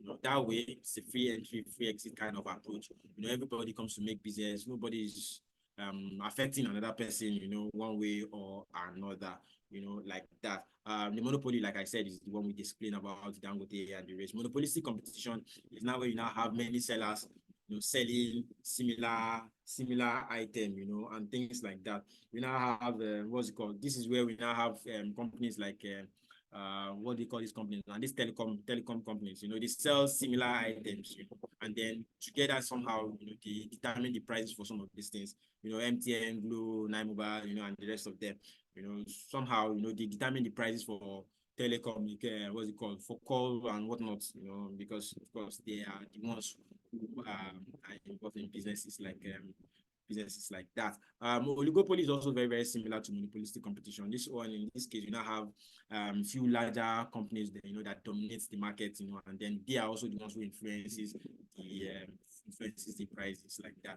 Duopoly, like we explained earlier, is just two businesses, you know, having two companies that manages their affairs or ensures that the prices are properly managed, you know, like that. Somebody has a comment. That's why they created GoTV for long. Really, why do you have to say that? I say that's why they created GoTV so that no one come and say. But I mean, even people who earn high, I mean, still use GoTV, not below. People who won't earn high also use GoTV, you know, because you can't watch all of those things at the same time. You know, you really cannot watch all of those things together. Imagine the DSTV that you're even paying for. You still cannot even watch football on it. I heard that I don't use GoTV, I don't use DSTV, you know, but I heard that I mean, you don't have access to some of those channels, you know, on DSTV. You need to now subscribe to, I think, a premium one or something like that. I can't even remember, you know. So what then is the essence of all of these things? You know, maybe it's the package, you know, but even with the package, I mean, it's just too expensive. You know what I'm saying? What's this? We have to enjoy whatever we want without having to struggle for quality. Well, I leave that to you and the politicians to argue about. It's true. What just doesn't want to release. Well, I mean, they are the owners now. You know, MultiChoice and DSTV. What's it called? DSTV is still under MultiChoice. You know, so whatever prices that they want to give, at the end of the day, people will still buy. You know, people will still buy, you know, because there is no proper competition. You know, there are no more people, I mean, no much people selling something like that, you know, in the country. Maybe one day if we have more people providing more similar service or even better services, maybe there might be a healthy competition at that time. But as of today, if they wake up one day and tell you, say, you know what, the cost for good TV, the highest subscription is about 10,000 or 15,000. I mean, you don't have a choice. You still have to buy it because your kids will also need to watch video, some channels, family also, things like that. So, I mean, it's a situation where we find ourselves. So, I mean, so that's the type of market. There are also different type of markets too, similar to this. So, I mean, it's also very, very important for you to talk about production, to talk about types of markets, and not talk about costing in itself. There are different types of cost, and that's why I like to bring in the idea of the accountant and the economist, because for accountants, I mean, cost is just money, it's just money. But for us as economists, there are several things we need to think about. Is the finances, is the how, I mean, it becomes profit, it's how some of these things are convertible to also ensure that we make profit at the end of the day, we meet our clients' need or our customers' need, at the end of the day. But the general idea for cost really is, I mean, the total amount of money that you spend towards the production or conversion of certain things from one point to another, so that's in a layman's explanation, right, for cost. The amount of money that you spend towards the conversion of something, from the raw state where it is to what it is as of today. So as an economist, now what you have to think about now is not just the cost of converting the raw material to finished goods. It's the cost of branding, it's the cost of advertisement, it's the cost of promotion, it's the cost of so many things involved. It's not just the accountant's view of costing. Accounting, we did this so amount of money, we finish it so amount of money, but there are other things, that you need to consider too, and that's where we come in as people who study economics, because we need to factor all of this in. Business people also need to factor all of this in, because at the end of the day, all of this is what you put together, and then start to think about the profit that you make at the end of the day. And then you remember when I was giving an instance of saying that if I produce a phone today, and I want to sell it so amount of money, there are so many things I need to factor in, especially so that it determines the price I'm going to tag to that particular product, So there are so many things that you need to also consider as an economist, as an economic student, as the case may be. So there is what we call the long run cost. There is also the short term cost. There are costs that they are fixed. Irrespective of the situation, you still have to pay money for those things. There are costs that, of course, on the long run, either way, you like it or not, you still have to do. You still have to do those things. Some fixed costs are like things like land, and things like that. You have no choice. You still have to pay. You still have to pay for those things. There are some other ones, that you might not pay for it on the immediate, but it somehow accumulates. It accumulates, and after a while, you still have to settle some of those things, as the case may be. Usually, short-run costs and something that do not last for a very long period of time. Long-run costs are costs that, of course, for a long period of time, you need to consider those things, as the case may be. So the accountant, like I said, has his own view of cost. The economist also has his own view of cost, as the case may be. Similar to utility that we discussed earlier, there's also the categories of cost in itself. There's the total cost, there's the average cost, marginal cost, fixed cost, and things like this. Remember when I was talking about utility, saying that utility has its own formulas, it has its own calculations, and things like that. Similar to this too, what's it called now? Total cost also have some formulas that I always, introduced to some of those things. But of course, we're not going to bore you guys with those things, The total cost, I mean, ideally will now have to be the total amount of money, of course, that was used, in the production of something, for a particular period of time. The average cost will now be the total money divided by the number of the items that was produced. Say for instance, now I produce 100,000 units of phones, and I spent ₦1 million to buy to produce that particular phone. So what I would do if I want to get my average cost is just divide the total amount of money that I've spent by the total number of phones that I have produced, and then I have the average cost per product or per product, that I want to sell. So when I have that average cost, and I'm able to now say, I want to make so amount of profit on the on that phone that I put out for sale. So there are calculations, like I said, to some of these things. Marginal cost also is just a very, very it's just an incremental cost, to the total cost, as the case may be. It's just an additional cost that you incur when producing a certain product or service. That's what marginal cost will be. And then, of course, it also has its own calculation, like I said earlier. But of course, we wouldn't bore you guys with that. Fixed cost also similar to, it's a cost that is fixed. You don't have to, what's the word now? It doesn't have to change. The cost for land is always very, very fixed. There's an amount of money that you pay year in, year out, when it comes to rent, and things like that. Some costs are just unavoidable. Cost for machineries, cost for land, there are so many things that that you have to pay for, that you cannot run away from. This is something that is very, very relatable to people who have businesses, even in the Nigerian economy as of today.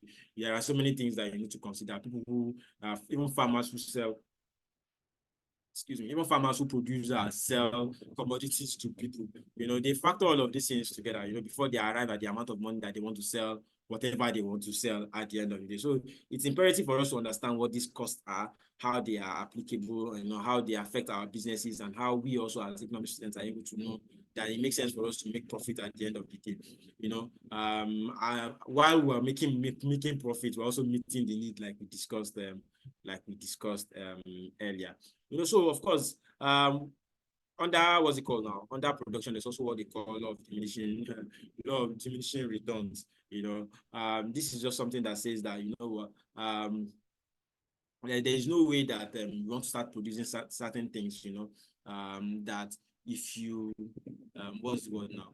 The more you produce certain things, right, you get to a level where you become very, very optimal in the production of what you do. That it gets to that point that when you become optimal, no matter what you add towards the production of what you do, it still doesn't make any difference. Say for instance, now I want to make a particular product so good that it's so good in the market that it's well accepted, everybody likes it, and things like that. You want to now make it so good that it becomes so good that it starts to spoil, something like that. Diminishing returns just basically talks about saying that how no matter how good, no matter how much resource you put to something, after a while, the more resources you add to it, it really makes no difference, at the end of the day, because it has gotten to that point where it's at its optimum, it is at its optimal level. Whatever you add resources that you add, it really makes no difference. At the end of the day, it still becomes, it starts to become a waste, to your business. Say for instance, now we can take a typical example like a car or something like that. Somebody produces a car or something like that. You now start to put resources together, to put those things, to put that car in place. You've made it too fine that it just looks nice. So many flashy things. It starts to get to a point where all those flashy things becomes, it doesn't make any difference at some point. So that's what the law of diminishing returns basically says. That as an economics person or as an economics student, what you need to factor is that once you get to a point where you feel like you've gotten to an optimal level when it comes to production, you need to put those things out, so that you're able to satisfy you want to satisfy your customers, obviously, but it gets to a point where if you realize that satisfying your customers becomes like a waste for you, it may make sense that you're able to use that resources for something else rather than ensuring that you're not making any profit anymore. And then, of course, it doesn't make any difference on the product or services that you're also providing at the end of the day. So that's what law of diminishing returns basically is talking about, understanding where your, what's it called now? Your optimal point is, and then knowing that once you've gotten to that optimal point, you're not adding more resources to what you're doing, and then, of course, you're able to satisfy the needs of your customers as the case may be. Please give me a minute. Give me a minute, please.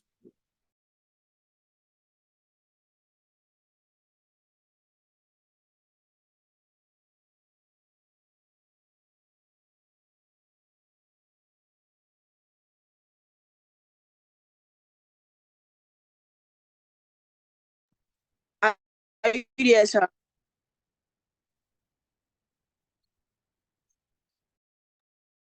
Sir, are you there?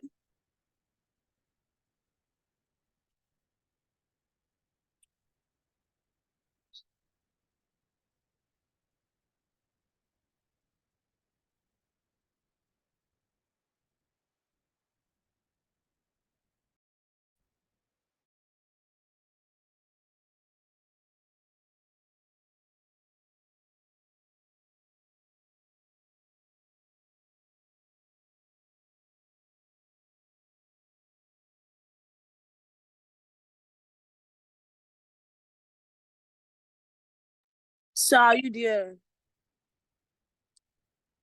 Hello, Hafiz. We cannot hear you. Hello, Hafiz. Okay, please give us a few minutes to check on him, and we'll get back to the call. He said we should give him some time. He's coming. That's what he said. Okay.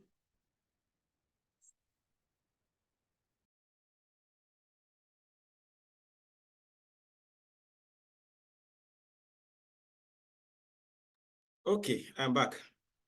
All right, apologies about that. Apologies. So somebody was asking a question?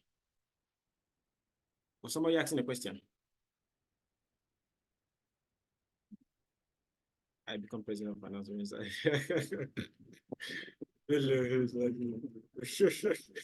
I pray I see that I pray we see that day so that you know what I start to associate myself with you saying that you know what I mean we're together on a call one time, you know, and then you probably will make me maybe one or got to somehow. Anyway, that's on a lighter note. Thank you very much. So yeah, I was just trying to explain law of diminishing returns, right? And of course, it makes sense that you're able to, you know, understand your production and understand how well to, you know, put your resources in the right places, you know, so that you don't end up spending or wasting resources in the areas where it isn't needed or makes little or no difference as the case may be. You know, there are most people, you know, it makes sense that you want to try to meet your clients or customers' need, you know, but when it comes to the point where meeting that particular need becomes like a waste, not exactly waste, you know, but not managing resources appropriately, then it becomes a problem because at the end of the day, as much as you're what's the word now, as much as you're trying to meet their need and then you're wasting a lot of money, it really doesn't make any sense.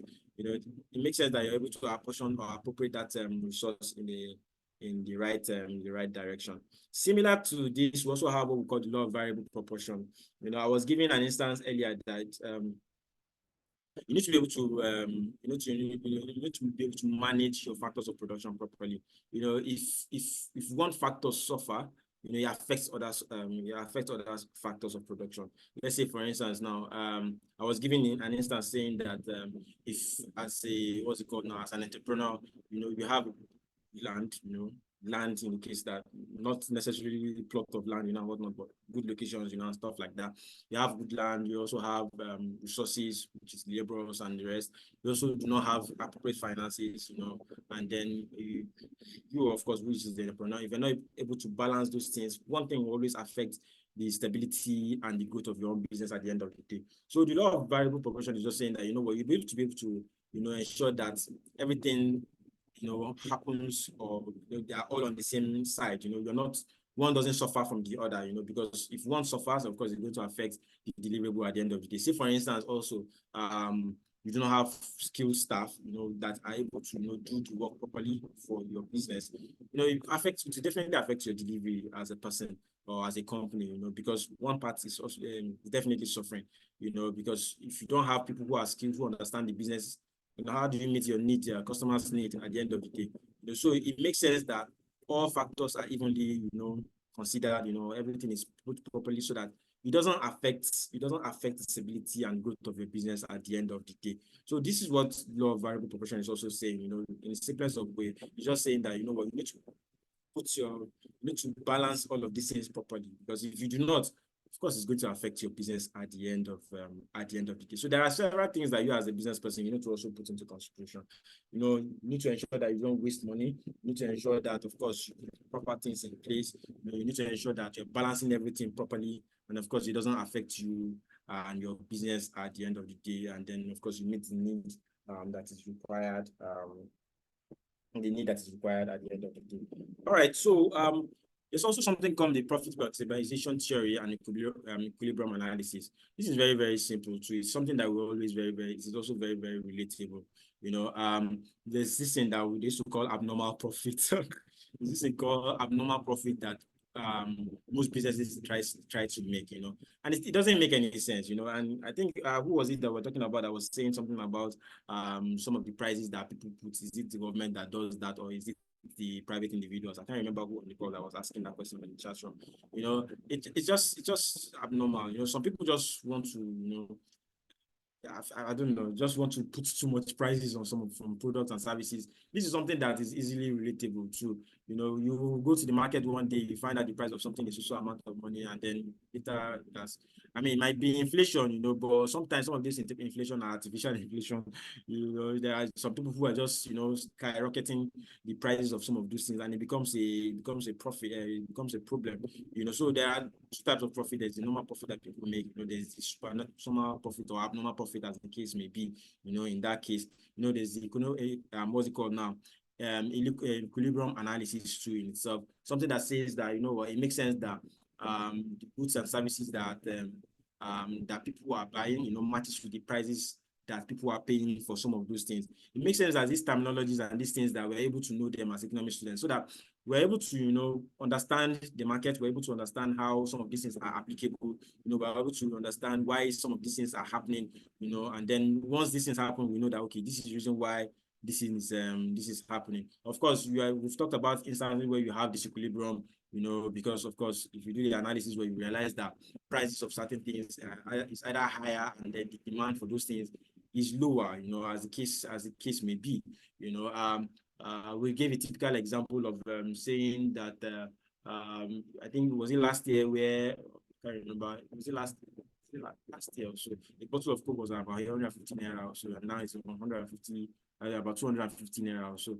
People still buy Coke, people still buy, but the demand is not as, I don't know, it might not be as much as it used to be, because some of those prices are just too high, for people to buy. There are other products that people start to think, what, we don't even need this thing in the first place. Why do we even need to buy it? We don't need to buy it. Probably we might get a better alternative instead of sharing plastic Coke and whatnot during weddings and the rest. Let's just share table water, and the rest of the things, So there are so many things that we need to, consider as students of economics. Of course, there's also what we call the profit maximization theory, something that says that, what, as a business person, you need to understand how it takes what it takes for you to make profit. You need to understand that, if you sell certain products, to certain people, there's a level of profit that you need to make on that. You don't have to make exorbitant profit on it. You don't have to make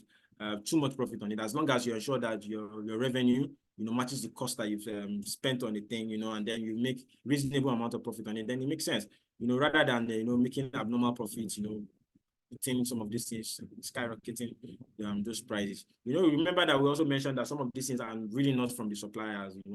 It probably might just be from the middle persons, might be from the agents, wholesalers, or whoever that middle person is, and then sometimes some of those people just increases those prices, and it affects the business at the end, or affects the products and services that are being sold. Who suffers for it at the end of the day? Is the end user, and the end user suffers for this at the end of the day. So, it makes sense that we as economic students were able to put some of these things into consideration, understanding what these things are, understanding how it affects businesses, understanding how it applies in real life scenario. Remember, we're also asking or saying something that as economic science or art, and we said it's a combination of both. There are some things that are proven, there are some things that we can see, and there are some things that we can apply, in the normal day-to-day businesses that we find ourselves today. So okay, this is the point where we said we're going to continue. We're going to continue after the break. We're going to continue after the break. So please, if you have questions for me, based on the things we've discussed before now, we're going to continue the factors affecting location and regulation of industries after we're back from break. But if you have questions for me, please don't hesitate to throw those questions at us, and then we quickly look at those things and discuss them proper. Questions from what's it called now? Questions from economics, definition of economics, what we've looked at, the scope in itself, scarcity, types of what's it called, the branches of economics in itself, what's it called now, the theories of economics that have been introduced, how economics relates to businesses, and things like that, how it relates to other walks of life, and things like that, price theory or determinants of price, demand and supply, things like that, equilibrium in itself, things like that. If you have questions, please do not hesitate to. Okay, so I think there are questions in the chat room so that we can quickly address those things before 12. And then I think we can go on break for 12 to 1 p.m. and then we reconvene again. So let's go to the chat room to see what's there. Okay, questions, please. Questions. If you also have questions, you can also mute your mic.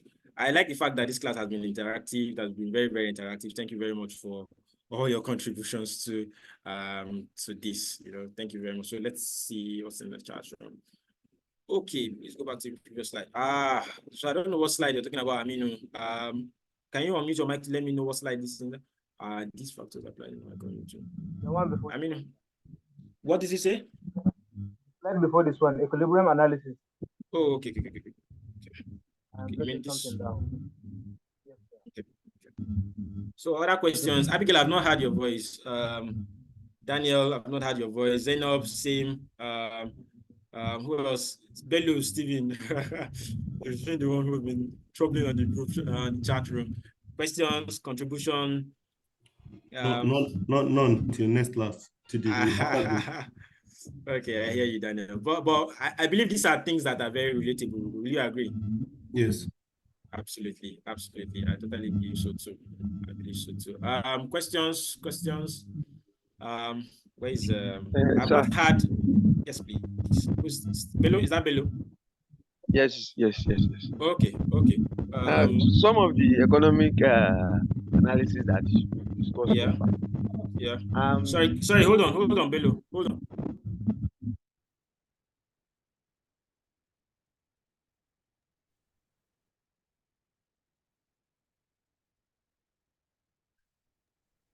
Okay, please hold on. Please give me a minute. Hold on.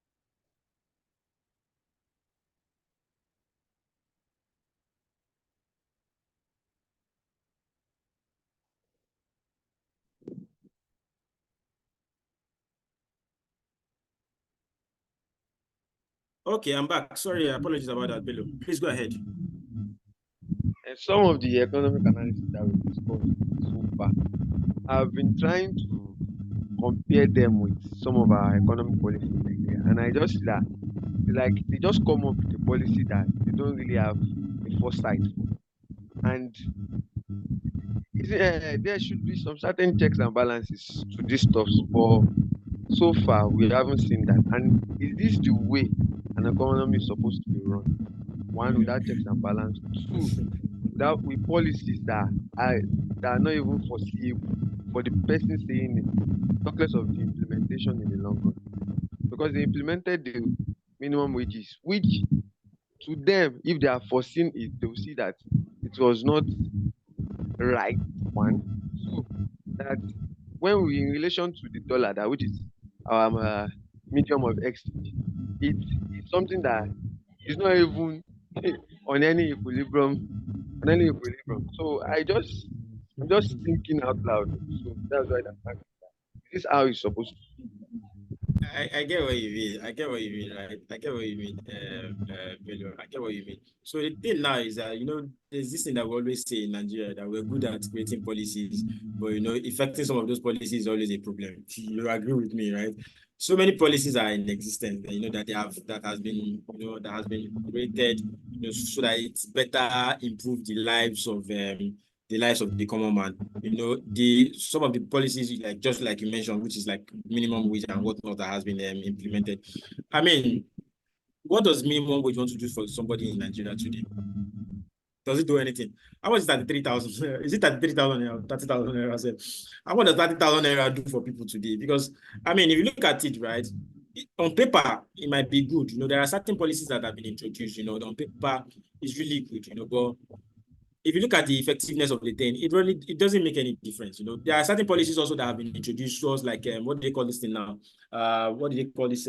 Some loans like that the federal government have said that they will be issuing out to small and medium scale businesses, you know, and stuff like that. Where are we with that today? Exactly. Where are we with that today? Nobody knows, you know. Sometimes it gets so bad that even some big people who pose as small people to collect some of those loans, I don't even pay back at the end of the day. You know, sometimes it might probably be some people who are siphonning some of those funds, you know, so it's really so bad that, I mean, it's really difficult, you know, we're in a country where sometimes there's, like you mentioned, no checks and balances on some of those things, you know, and then sometimes you just see some people who just claim to collect those loans and you never see them pay them those things back. There are also sometimes you see instances where they create some policies around, you know, helping local farmers, you know, and stuff like that with machineries, you know, and stuff like that. It doesn't work. You know, there is also instances where they've also said they've started some initiatives, you know, that will provide what's the word now? That will provide capital support, you know, for business people who want to start businesses, you know, and things like that. Where are we with that? Nowhere, you know. So it's really, really troubling, you know, because we're good with creating those things, you know, but putting those things together becomes a big challenge, you know, at the end of the day, and it's really worrisome because what's the point of having the policies and then, of course, you're not seeing, there's no sustainability, you're not seeing the whole thing through, you're not managing it, there's no proper people to manage the entire process, and then corruption is also part of the things that is also, you know, making the matter worse. You know, so all of those things are some of the things that affect us as today, and you know, it's really a problem. You know, as much as a new government will come up with new policies. The problem is, how are those policies being sustained? After the next 4 years or next 8 years of each of those administration, how are we ensuring that there is proper continuity to the next administration? The next administration will just come and say that, you know what, everything that one has said before is nonsense. Let's come up with new things. You know, so the people that have been engaged on the previous administration and have started enjoying those things, no sustainability, and that whole thing crashes. You know, and that's really worrisome because it just means that resources that has been poured, you know, towards that initiative cannot be accounted anymore. You know, nobody continues anything. It just ends like that. So the only thing that can happen now, you know, is things. Is either those policies are revisited and then there's a proper continuity and sustainability package or program associated with it, or I don't know, maybe some of those things should just be left to private individuals or businesses to just, you know, compete favorably, and whatever the prices happen to be at the end of the day, we end up just doing that because government in itself is doing little or nothing to the things. So it just looks like we're not even having a government who is regulating some of those things as at today. So you see, that's a huge concern for everybody. While the poor masses bear the consequences. Exactly, no, that's the thing. That's the unfortunate situation that we find ourselves below. That's the unfortunate. So that's why we're waiting for you to become the minister. You know, when you become that minister, and then we can now continue from where we stop, right? Anyway, so that's it from me, ladies and gentlemen. Are there further questions? If there are further questions, please let me know so that we quickly address those things before we call it a class and then we convene by 1 p.m. Questions? Concerns? Yes, please. Please, oligopoly. Yes, please. Types of market. Yeah. Under types of market, oligopoly. Yeah. I have that somewhere here. Okay, yeah. Yeah. Oh, I don't understand oligopoly. Okay. Yeah, so I was saying earlier, right, that it's very, very similar to what we have as a monopolistic competition. It's just a situation where you now have few companies, you know, dominating the market. You know, you have people starting companies who dictate the prices of goods and services. You know, it's similar to what we call the monopolistic competition. You know, in a monopolistic competition, we have few companies too, you know, that offer similar products and services, and they also are the determinant of price. But on a local oligopoly, it's just imagine that you have few sellers and more buyers. Do you understand? Imagine that you have few sellers and larger buyers. You know, in monopoly you have only one. You know, one buyer and then many sellers. One seller, many buyers, right? In monopoly, we'll give you an instance of Dangote and the rest, right? Are you there? Is that Aminu? Yes, sir. Okay, yeah. So in monopoly we sell one seller, many buyers. Oligopoly is just the opposite. We just have more sellers, few sellers, many buyers. Few sellers might be in the case of maybe like 10 people who are selling the same product, but we have like 10,000 people who are buying. Do you understand? And then the duopoly is just having like 2 people who sell similar products and services, and things like that. All right. Thank you very much, Aminu. Thank you. Thank you, everybody, for your contribution. Thank you very much for your comments, your thoughts, your ideas. Thank you very much. This has been a very, very insightful one. Thank you. I think we will reconvene by 1 p.m. and then we take off the next class to 2 p.m. All right. Thank you very much, everybody. See you by 1 p.m. Thank you. Thank you very much. Thank you very much, Aminu. Thank you. I enjoyed your comments too and contribution. Thank you, Aminu. Thank you.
beautiful session earlier, and I'm hoping that this is also going to be awesome. I mean, we don't have so much to discuss this particular session. I think I just have basically about a few slides that we'll just quickly discuss about, and then we call it a day. Permit me to share my screen. That's okay. Okay. See if I can share my entire screen. I'll share my entire screen. Okay, let's do this. Okay, can you let me know once you can see my screen?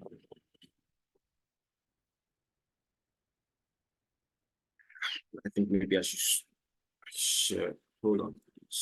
Okay, let me share. Great. Please let me know when you can see my screen.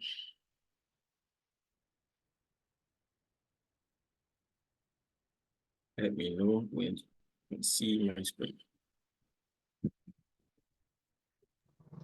Yes, we can see your screen. All right, thank you very much. Thank you. Right. I'm hoping that, as we proceed, we also have other members of the call area will join in as we'll go ahead. Like I mentioned, we don't have so much. I don't have so many slides that we talk about, just about less than 10 slides, just to quickly wrap this conversation up. So what we'll be discussing about now will be factors affecting location and regulation of industries, right? However, before then, I want to quickly show you this. So while we're on break, I was just looking through the internet, and then I found this. I don't know who we were having that conversation with earlier, and then I just found that since it seems the DSTV's monopoly is under threat, the federal government saying that it's going to unveil an indigenous pay TV network. Well, I don't know how true that is. I honestly don't see that happening, even though it's a threat. But we're already used to the monopoly of multi-choice, so I don't see this happening anytime soon. Even if it happens anytime soon, I don't trust the Nigerian government enough, for the paid TV network to be as awesome as other competitive, as other privately owned businesses. If this is, introduced by a private organization, and I'll say, okay, maybe a healthy competition will happen. But let's hope and see. This is on the 7th of March, which is pretty much this week, right? So let's see. They've not said they want to actively start operation, but it's just plans, to roll out the company, But let's see. Let's see if we're going to have a healthy competition around that, and then probably prices of some of those things will drop. However, once again, I don't see it happening anytime soon. And even if it does, I don't see the quality of services to be rendered to be as competitive as that of multi-choice. Hopefully, we get other what they call these people now, all these other billionaires to invest in businesses such as this, and then we are able to have a healthy competition around that, and then of course Nigerians as a company, as a nation, can enjoy some of these things. All right, back to the subject of the day. What we'll be discussing today will be the factors affecting the location and regulation of industries in particularly in Nigeria. First off, before we go ahead with that, it makes sense for us to even understand what an industry means, how government wants to come in this regard. It makes sense for us to understand why in economics, the best thing is to always ask why something is happening, to know how it can also, if it's positive, if it's negative, how it can affect you positively, affect you negatively. I know it makes sense for you to be able to be well prepared in all. First of all, we need to ask ourselves what an industry is. An industry is just a combination of collection rather of businesses with similar attributes or similar that they sell. So when they say something is an industry, you know that we have people within that particular group that operate and do similar businesses. So we say there's a telecommunication industry, we can say there's an agricultural industry, we say there's a manufacturing industry, there's a production and manufacturing industry, right? So there's a health industry. There are different industries, and then we now have businesses or companies that are within that particular space. So now, what we want to now discuss is how are the factors, or what are the factors affecting the location of industries in a particular area? What would be the factor affecting a company if they choose an industry, if they choose a particular region? Remember that sometimes for industries to exist, or for industries to exist, there might be several reasons. One might probably be accessibility of their raw material. So you realize that for most companies that produce cement, I don't know why cement always comes to my mind, but for most companies that produce cement, most times you will see their factories or their establishment around Kogi State, because of the raw materials and the accessibility of raw materials in that regard. We can think about other industries, right? We can think about other things that will necessitate a particular industry to be more dominated in a particular area. If you think about import, exports, international trade and whatnot, maybe Lagos, it's one place that is a very, very commercial city, so for most companies that are into things like that around that area, so that it's easy doing business, There are many, many instances that we can always relate them to location, certain locations, ease of business, accessibility to raw materials might be second. Because we gave earlier, that has to do with resources, so resources. So if you feel like building or having an establishment makes sense to do it, not because of more number of people that will contribute towards, maybe you might get like unskilled or semi-skilled staff within that particular region. You might probably want to go and establish there. I'm just saying this, that so that it gives you an edge, it gives you an advantage, because that way you have resources at your disposal. You don't want to go to a place where it's difficult for you to get resources to do what you need to do, to make profit now and whatnot. And that's why sometimes there's something called what they call that thing now. I think it's the environmental management system, something like that ensures that as much as you're taking a lot from an environment, you are ensuring that people are not harmed, you're looking at the environment and ensuring that everything works smoothly as it should be. So there are so many things we need to look at in this regard. Another thing that we need to also think about is that some of the characteristics or nature of reasons why organization choose a particular location, probably because of the market structure, the kind of market that exists. Is it a perfect market? Is it a monopolistic market? And things like that. If it's a perfect market, of course, that there's a lot of competition, there's a healthy competition. There are many things that will help out, especially with the choosing of a very good location, as the case may be. Some of the characteristics also, of course, of an industry will probably be the homogeneity, of products, which means all of those products that they sell are similar. Let's take, for instance, which company will we take now that produces salt, I don't know, maybe Dangote still comes to mind, maybe another one produces I don't know they call these people, Mr. Chef or something like that, produces salt too. Possible that where they get their resources also similar to where Dangote gets it there. So all of these things are some of the factors that needs to be considered. For an industry to also move seamlessly, there are other factors that you also need to put into consideration, like the normal factors of production that we always talk about, the land, labor, capital, and all of those things, for that to for what's the word now? For selection of a location of industries, all of these things needs to be in play, so that companies that happen to be in that location already have some advantage, and then of course they won't be in a place that wouldn't favor them at the end of the day. So there are factors that, like I said, influence the location of industry. There's a lot of things that can affect, some of which, like I mentioned, raw materials. It might be probably transportation. If you realize that after producing what you produce, it's easier for you to sell to your immediate market rather than going through a long channel of transportation, then it might be that the location that you will choose, for your business might be somewhere that has better proximity to your customers than to other places. So some of those things are the things some people consider. It might probably be also government policies, for instance, in the north now, I know they don't sell things around like alcohol, and stuff like that. So it makes sense for people who sell those things, and if they want a larger market, they probably will target areas that are not, there's nothing that is area, they call it, or things like that, that doesn't really affect them, or ensure that they don't sell things like that in that.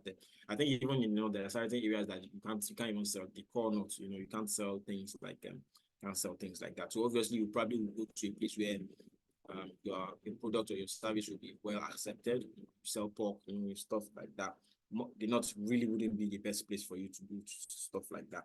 I mentioned something already around labor.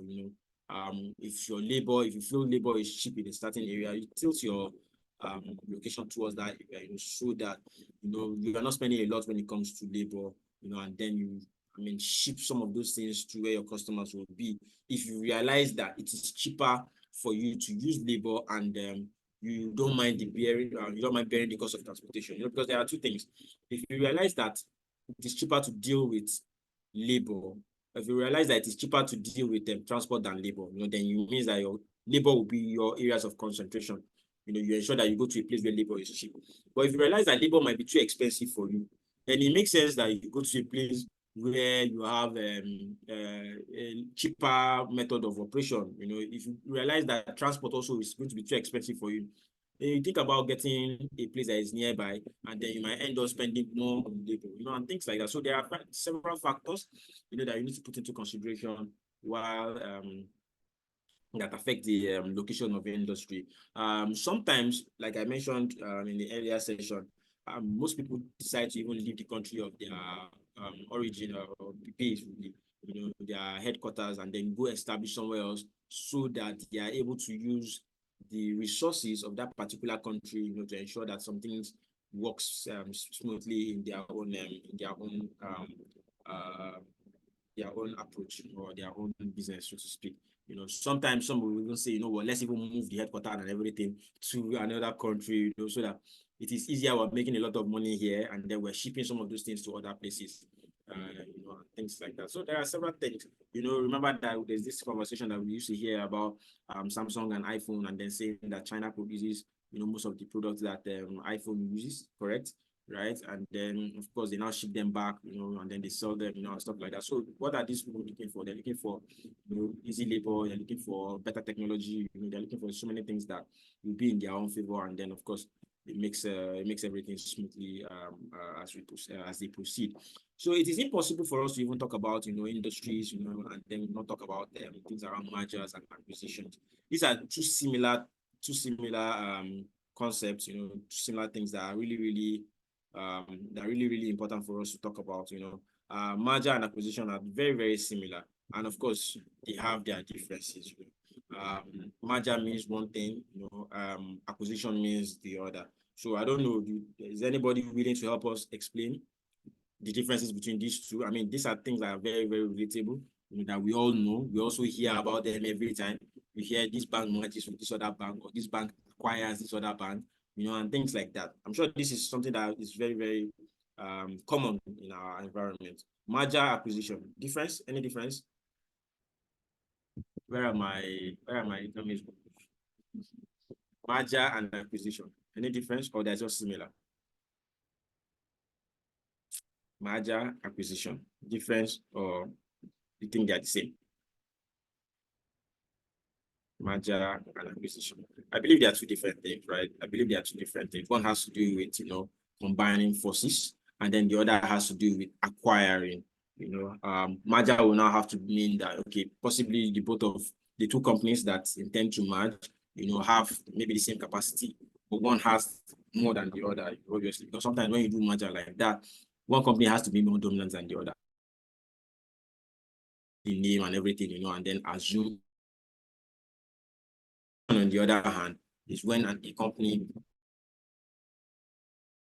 and there are different methods of acquisition. The world now, there is the forceful acquisition, so to speak, and then you're not taking up. So while we discuss this, right, There are instances where, so for instance, now there's this time where banks rather, that banks should, I think then it was 25 billion naira. I think it was 25 billion naira for banks to be able to operate. So unfortunately, banks at that time, not all of them had that finances, at that point, and then they had to merge. For those who do not have the capacity at that time, they had to merge with other banks. For others that if they feel they could just acquire some of those companies, they just forcefully acquired them, like that. There are also instances where a company realizes that this other company is crumbling, and then they really feel like if we have this other company on our side, we can revamp it, and then we are able to also make profit at the end of the day, especially if the company starts selling our own product and services, and things like that. So there are so many things involved in these two areas. They are very, very similar. However, one has to do with the combination of two companies, while one acquires the other one. A company acquires another substitute or another company, which is more like either a competitor or something related. So there are different types of merger and acquisition, right? There's what we call the horizontal merger and acquisition, vertical, conglomerate, and then concentrate. The horizontal one is, is the normal one where, companies with similar products or services just come together, and then to increase either sales or capital, what do you call that, sales or market reach, or to get more, what they call that, a percentage of the market, and things like that. The vertical part, is slightly similar from this. The vertical part is an instance where, you realize that you have a certain item that you sell, but you want to, so for instance, now the Dangotes that have numerous products and services that they sell. Imagine that Dangote now decides to buy Mr. Chef, who focuses on only salt. Maybe, let's just imagine, and Dangote also sells things like that. So he just decided, let's just buy those guys off, and then they just help improve our own sales of that particular department or product or services that we deliver. Horizontal is when you're saying that, you're just buying or you're just merging together with a company that sells something similar.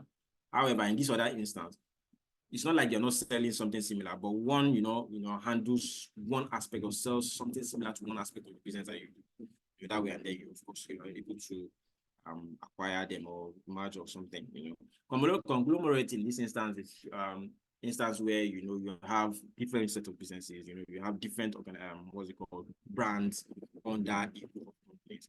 That way, just for instance, like Dangotes that we always make mention of, probably have salt, they have what they call it now, cement.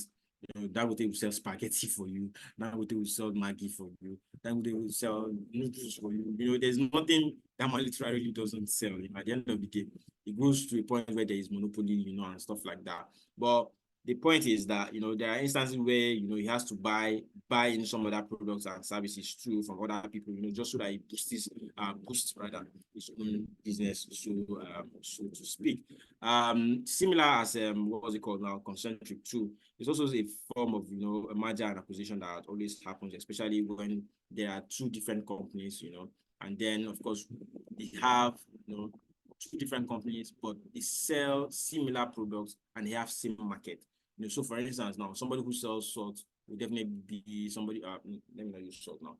Somebody who sells what was these? Let's say for rice, right?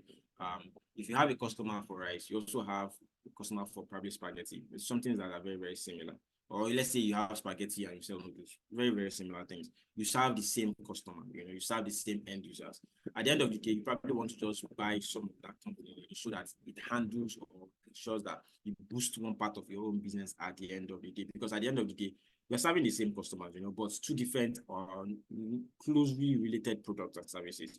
So there are different areas you can look at them. Look at this. There are some methods that, but some people will say, we just want to forcefully take over this company and just ensure that we have maybe 80% share of the company or have 90% share of the company. Some can decide to say, we're just having maybe 70% or maybe 51% of the company, and things like that. There are several things that can be agreed upon, depending on the situation and the owner of the sub company that wants to sell or they want to take over. Major company wants to take over from. So, but the point is that there are different methods, you know, people take over other businesses. There are different methods that people buy other businesses. At the end of the day, it's the agreement that that matters, you know. Some will say, you know what, once you take it over, you have to change the name. The name starts assuming your own name. In that case, some will say, you know what, we want to maintain our name. You know, there's nothing we want to do. We want to maintain our name. I was speaking with one of our clients sometime yesterday, and the person was saying that, oh, I bear so name, you know, as a group of companies, we bear so name. However, we have subsidiary companies that bear different names, you know. We internally know our name as so and so, you know, but because of the regulation of other businesses that we have in other countries, we cannot change the name that we have as a group to those other names, because the regulations or the regulatory bodies in those other countries will not recognize that group of companies' name that we know, you know. So there are different methods, you know, there are different approaches. Different businesses have their approaches to how they operate, you know, and things like that. Some will say, you know what, every name that we assume or that was assumed before now is crashed or is taken out, you know, let's just assume one particular name, and that's why we have that with the group of companies, so it just depends, you know, it just depends on the agreement situation, you know, and things like that. It is also very, very impossible, you know, when we talk about industries and then not realize that there are certain things that people do to ensure that people do not come up. You know, I was saying earlier that the typical Nigerian is very, very wicked, you know, he's a very, very wicked person, you know. So there are businesses that are in existence today that do not want other smaller businesses to come up or to match up with them. It is very, very normal. Have you ever seen, it's not like there are no other telecommunications industries in Nigeria. There are, but you know, but you can't hear them as much as we are hearing MTN, 9 Mobile, you know, Airtel, you know, and stuff like that, because they find a way to frustrate those other people from doing business. I'm sure. So, for instance, I think MTN was celebrating their market share. Was it yesterday or the before yesterday? I was hearing they had 38% market share in Nigeria. That's 8% market share in Nigeria. You know, I'm not sure what the other market share of the other companies are, but let's assume that we have about 4 different companies, right, or 5 different active companies. Where do you think the smaller ones will be? Those other smaller ones do not even have, I'm not sure they have up to 1% or 10%, you know, market share, because these other big boys have found a way to crumble, you know, to ensure that this thing is frustrating for other businesses, other aspiring companies, you know, to play along with the big boys. There was one time that I was hearing, I can't remember the name of these companies. There are several companies, I think it was Multilinks or something like that. There are several companies that have, you know, come up, you know, but they're not at that level, you know, because of one frustration or the other. It probably might be for the government aspect of things. It might probably be from the big boys also, you know, ensuring that these people's life is not smooth. It's not smooth at all, you know, but things like that happen, you know. So you realize that some of the things that happen, you know, especially from those big organizations, is they try to fix prices of some of these things, you know, ensuring that you as a small company that is coming up, you know, you get frustrated at the end of the day. You cannot even compete because you cannot even charge. So for instance, now somebody who is charging, let's say MTN is charging, giving you 10 minutes for 100 naira. Give an instance. Do you think a small company can now come and say, you know what, we want to give you 20 minutes for 100 naira? How would you want to do that? How do you want to survive? I don't know the mathematics to some of those things, but I know that sometimes they try to frustrate these people that you cannot compete favorably. You know, they try to frustrate you that you cannot even give so much data allowances, or you can not data allowance now, but you cannot give a lot of data, you know, especially with the amount of money that people are paying for. If you leave me, I honestly think that we should find a way, or the government should find a way to ensure that data is also cheap, because I mean, data is life at the end of the day. If you don't have data, you don't have life. Correct me if I'm wrong. I know that there are some of us that are not really internet kind of people, you know, but if you don't have internet, you really don't have life. That's what it means, you know, because you're not current, you don't even know what's happening, people cannot reach you, you know, and things like that. I understand that certain people can decide, you know what, we want to just go offline or whatnot, you know, stuff like that. But of course, you really need internet on your day-to-day, because sometimes some people's business is really the internet, you know, because they put their things out there for people to see, you know, and whatnot. But bottom line is that the big boys, you know, especially in the communication industry, try as much as possible to ensure that, you know, people who are coming under them really find it struggle a lot, and things like that. You know, that it gets to a point where sometimes they do things like bid rigging, you know, so that you know, once they are bidding for contracts, you know, from the government, they read those bids, you know, and then you realize that you as a small company, you're trying to win one work from one company. Well, the big boys have already put you low because, you know, it's something that, you know, they always do to ensure that some of those contracts are given to them directly, you know, and then you realize that for 10 years, you're submitting letter, 10 years, you're submitting offers, or what do you call those things, you know, but nobody is responding because they found a way to put you down, you know, because of these big people that these big companies that are in existence, you know, they want to make money. They also want to make sure that they dominate those areas. They also want to make sure that everything that they are doing, you know, comes in their own favor, and it makes it very, very frustrating for Nigerian companies. This is something that the government has also noticed, you know, and then they brought in policies, you know, to ensure that some of these things are regulated. But trust me, how many percent of those things are being in regulation as at today? So there are many things, you know, there are also some other things called tying and bundling, you know, instances where, for instance, one telecommunication company will tell you that if you recharge 100 naira airtime, you get a data bonus of maybe 200 MB or 500 MB or 1 gig, you know, and things like that. These are many things that people will do, you know, to bundle services together, and then they ensure that some of the products and services that you're selling, you know, they find a way to promote it, you know, and then ensure that, you know, if you're selling those two things separately before, I mean, how do you compete? You know, you recharge 100 naira, that dashing you 1 gig, you know, not to mention the normal call rates that you have, you know, and things like that. So there's a lot of data, but there's a lot of price bundling, you know, not price bundling now. There's a lot of service bundling, you know, and product bundling too. This is just telecommunications. Let's not even talk about the products and services that they offer. You know, you can probably say you buy a pack of, I don't know, pack of milk, and then you see some other thing inside. You know, so there are so many things that people do, you know, just to ensure that they take the market, you know, they have a particular percentage, you know, a decent percentage of the market share, you know, and things like that. But the whole idea is, you know, you as a small business that is coming up, you know, you have to do a lot of things to put into consideration to ensure that some of these things favor you or your company at the end of the day. Ideally, like I mentioned, that there are different policies that the government have put in place, but how effective are some of these policies, and how have they helped, you know, the common man at the end of the day? All right, so let's talk about government-industry relationships, right? There are so many government-industry relationships. So this is now saying that how has government contributed? You know, how has government helped industries grow? How have government ensured that the common or the small businesses do not suffer? How have government ensured that, you know, they've put in policies and in place that, you know, it favors everybody, you know, it favors the top, it favors the low-end businesses at the end of the day. So I just remembered earlier, that earlier we were talking about, somebody was asking a question about how oil, the government, you know, intervene when it comes to oil, you know, and stuff like that. Of course, true, they do, you know, and then that's why government is in contract or in agreement with all these big boys, these oil companies, the Mobil, the Shell, and the rest, you know, saying that, okay, you can export some of this crude oil, and then once you're bringing it back as a refined product, you know, and then of course you're ensuring that this price is a price-friendly product for everybody to be able to buy, you know. So that's an approach that the government has taken, you know, to ensure that some of these things that they do, you know, they find a way to influence those things so that the prices do not, you know, skyrocket or does not affect the common person or other businesses that are trying to survive at the end of the day. There's something I'd like to show you people. There's something I'd like to show some. Let's see if I can go back to.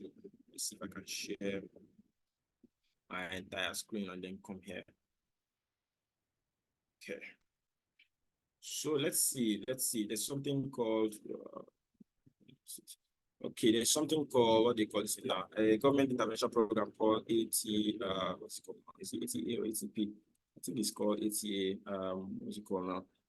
Agricultural Transformation Agenda. I think agricultural transformation agenda. You know, so these are some of the initiatives, you know, that government have put together, you know, to ensure that so many things are put in place, you know, to ensure that some things are regulated, to ensure that, I mean, they help the common man at the end of the day. You know, so if you look at this now, if you look at this portal now, this is like a portal, an initiative by the government alongside private companies to say, you know what, let's see how we can help small businesses grow. Let's see how we can help small businesses provide some facilities or not facilities now, but machines, you know, and some products that will help them, you know, at the end of the day. There are other ones also, different initiatives that have been introduced. And I think somebody was mentioning that earlier. I wasn't sure I'm not sure if it's Aminu or if it was Bello that was saying that there are different initiatives that have been introduced by government to ensure that so many companies are helped, businesses are helped, you know, at the end of the day. But the major issue at the end of the day is what's the sustainability around these things? How are we sure that as this thing has started now, it's going to last till the end of the administration and even continue during another administration? So, for instance, look at this now. It's saying that it was approved in March 2013. You know, planned completion date 2025. How are we sure that these things are even still valid or still in place? You know, so there are some of these things. Several. In fact, there's another one called Anchor something. Boras program, exactly. There's something called Anchor's Boras program.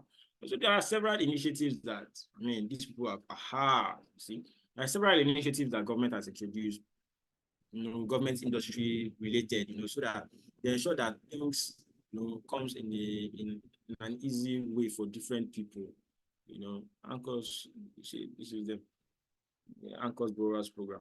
So different initiatives that have been introduced by government to ensure that supports exists one way or the other, you know. And then see pile up of rice, piles of rice that we're told that was given out for what's it called, to fight hunger, to fight scarcity, this and that, you know, things like that.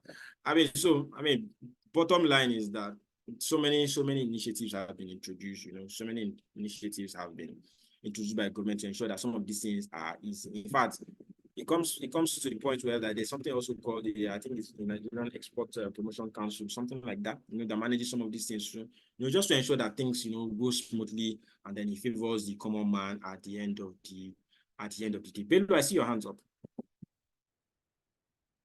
Yes, sir. What I'm actually trying to say is that all these that you've shown us are actually good things that the government are trying to implement and make it work in our society. But one thing I see from everything that you've just shown us is that there's no continuity. Absolutely. Absolutely. Hello, sir, can you hear me? Yeah, I can hear you. There's no Absolutely. continuity because Jonathan started ease, and with the strategic planning he had was he should continue. But now I think the picture from the Anchor's Borrower program is that of Buhari. So like everybody's trying to do DS during their own tenure, and they are wasting a lot of resources, which I think they are the problems. That's the thing we've always been saying. You know, that's the thing that we've always been saying. Look at it now. This is something that, I mean, somebody initiated, but sometimes you don't see the thing to the end. You know, there's no proper continuity. There's no proper sustainability. You know, I was saying something about one rice mill like that. I can't remember. I think I saw it earlier. I can't find. Oh, I see it now. Yeah. Look at this. Where's this rice thing I saw? Yeah. Where's this rice thing I saw? I mean, so the problem is the sustainability around these things. Most times, the sustainability is always a big problem, because at the end of the day, people will come, they'll bring in policies, they'll bring in new things, they'll bring in ideas, they'll bring in several things that they feel should work, you know. But how many of those things work as of today? You know, it's none. You know, because imagine Buhari's tenure was like 3 years ago or 2 years ago. You know, how are we sure that some of these things still are in place? I mean, they are not. You know, nobody. You know, there's this problem of you know, checks and balance, like we discussed earlier. You know, nobody's doing a proper check. You know, everybody, as long as the money has been dispersed for that particular thing at that time, it ends there. You know, you don't hear anything anymore. You know, all of a sudden you start asking questions, what's going on, you know, and there's no tangible feedback to be given to you, you know, and it's a problem. It's a huge problem. It's a huge problem. I was giving the instance of the rice thing. I think I saw it. I thought I saw it earlier, but I can't find it anymore. There's this what's it called now? There's this this rice thing that they initiated, I think in Niger State or something like that. What do you call that thing? Pyramids of rice, pyramids, like about millions, I don't know, of bags, you know, different places. No, but the idea was for it to be able to sort out scarcity, you know, to solve hunger problem, you know. But I mean, where are we with that today? You know, it's a huge problem for us, you know. And at the end of the day, it still boils down to politics. It still boils down to proper government. It boils down to all of these things that we have as at today. You know, so that's the challenge that we find ourselves as at today. You understand? So, I mean, let's see other things that the government have introduced. You know, there are other things also around them. There's also one around the manufacturing that government has also introduced at some point. You know, when we have the Manufacturing Association of Nigeria that regulates some of these things, manufacturing items, items that have been manufactured. They are also assessed, properly looked into to ensure that there's quality in some of those things. But where are those things anymore these days? We don't even hear about them anymore. So it's really a challenge. Until we're able to address these things. And of course, I'm not sure we're going anywhere. The policies are just beautiful policies, but beautiful policies and no execution. What's the point? Or poor execution. What's the point of it at the end of the day? And that's the big problem for everybody. That's a very, very big problem. So what are the policies on the location of industries? Like I said, there are different policies that government has introduced. I've also tried to ensure that infrastructure development is introduced, ensuring that there's proper infrastructures, there's power. When I say power, I just laugh, there's power, there are facilities that will help the ease of business. There is also support somehow, by the government, having good rules, and things like that. But unfortunately, those are things that we cannot boost. We can't boast of, because it's really not so good. I know there are areas that it's still good, but you can't give it 100%. You can't even give it a 70 or 60%, because some areas might be good, but some areas are just a dead zone, because of this thing. One other thing we can also think about in this area is also security. So how do people transport their items or their finished goods, to the final consumer at the end of the day, once security is a problem? I say it has gotten to a point where going to the farm becomes a challenge for most people, because at some point, we'll get to a point where there's going to be excess hunger, because people are not going to the farm anymore. People are scared of going to the farm, and there's no proper method of tackling security as at today. You go to the farm with two minds that you're not sure you're even going to come back again, because from the farm, you might probably go to another farm like that. Another person has taken you to their own farm, farm where they start telling you to bring 2 million naira or 3 million naira or 5 million naira, as the case may be. So, but as long as some of these infrastructure development are properly put in place, security is also put in place, and of course, things will grow, the economic will boom, and stuff like that. There was one time like that we have economic boom. I think it's something called economic boom. The economic boom means that the oil. So I think it was during Murtala's era. Something called economic boom, where we're making a lot of money as a country. Then we're exporting oil, and things like that. Oh, our economy was brilliant. Then they don't tag it as economic boom. But now, can't even tag that. There's no boom. There's nothing booming anywhere. So everything is just, somehow. We're constantly under recession. We're constantly in recession. We're constantly in inflation happening here and there. So it's really a tough time, and I'm hoping that at some point there's going to be a proper government intervention and things happen. In our favor at the end of the day for the country. So some other things that the government has also done is to introduce labor market policies, ensuring that minimum wage is being introduced, ensuring that minimum wage is being increased, from 18,000 naira before to 30,000 naira. Now I'm even hearing something around 200,000 naira. I do not know how true that is, but once some of those things are in place, or they are put in place, the life of the common man will be better. The life of what's it called now? The end user will be better. The common man will also have the buying power. Because of course they earn even more. And then of course we see how things happen. The only problem is that in Nigeria, when things like that happen, automatically another rate of inflation happens. Because people now feel like you have money to buy. Of course, then the prices will start increasing. The downside around things like that is that the value of your naira keeps reduces, and then the purchasing power of naira reduces. Imagine that your minimum wage is about 200,000 naira. Then you start realizing that within 1 month, 200,000 naira still doesn't even feed you after a while. Because there's a lot of things to look or to put into consideration. As much as we're trying to ensure that the common man earns enough, it makes sense that the money that he earns also is valuable. So that you're not just earning big money and then you're spending on a small thing. Imagine that. doesn't make sense. It makes sense for us to hear that, okay, you earn 30,000 naira, and what 30,000 naira can do for you, it's a lot. You understand? Than any 200,000 naira, and then thinking you're earning big money and it doesn't go anywhere. I hope we don't get to the point of what do they call that country now? What do they call that country that have shillings? 200 million shillings, and you see in one note they write 100 million shillings. Can't remember the name of that country anymore. You know, but of course things like that happen, and we hope it doesn't get to that point, especially when we have proper government intervention. All right, so there are other trade investment policies that has also been introduced, you know, by government. You know, we've mentioned a lot of those things. So many things that government have put together, have put in place, subsidies as well. You know, putting subsidies to ensure that some things are, you know, subsidized in a certain area, and then of course some people are able to are able to buy those things. You know, at the end of the day, you know, it makes sense if the economy is going smoothly. You know, there are things that people can buy, you know, and then there's not so much inflation affecting everybody. You know, even the cost, what's it called now?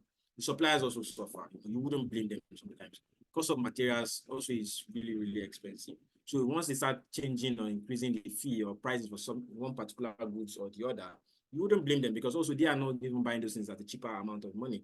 You know, each time I hear the breweries keep increasing money for the drinks that they sell.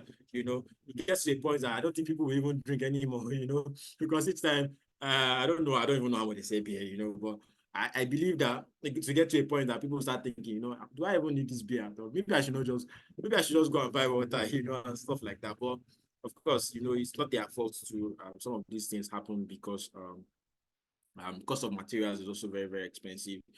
Like we discussed earlier, dollar rate also contributes to some of those things. But I wish we also doing a lot of things, you know, to ensure that our naira is also very, very stable. You know, that way we have people who appreciate our own currency too, and then we do a lot of exports too. You know, and several other things that can also be introduced. So I mean, that's the part where we have to discuss this afternoon. Like I mentioned, this session is not a very, very lengthy session.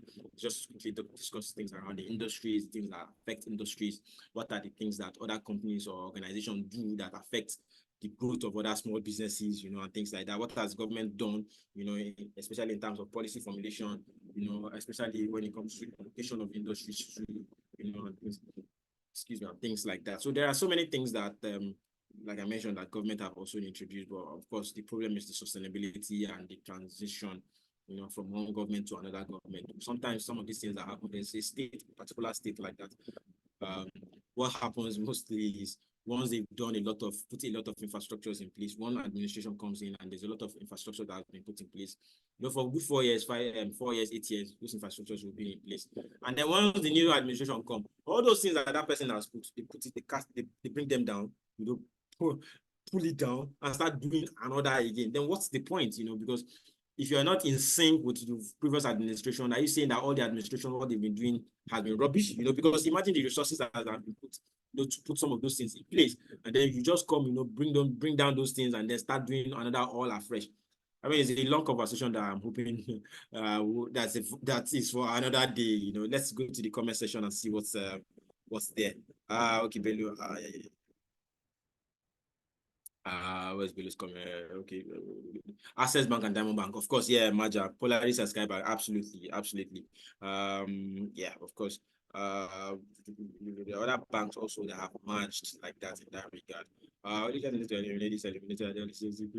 Of course, I totally agree with you, Billy. It's really something else, you know. And for us, I think as a country, we need a proper reorientation, you know, proper reorientation, because there are some things that I don't know how some people, the ideology of some people or some leaders, you know, it makes sense for us to understand that if some things exist, you know, you need to do a proper analysis to see, is this something that can continue? Is this something that we feel it makes sense more to break it down, to find a way around continuing? You know, because you know, there are some, you can't just stop some things and just, you know, not think about the resources that has been put into it, especially because you feel you can just get some kind of support from federal government posts, you know, something like that. Well,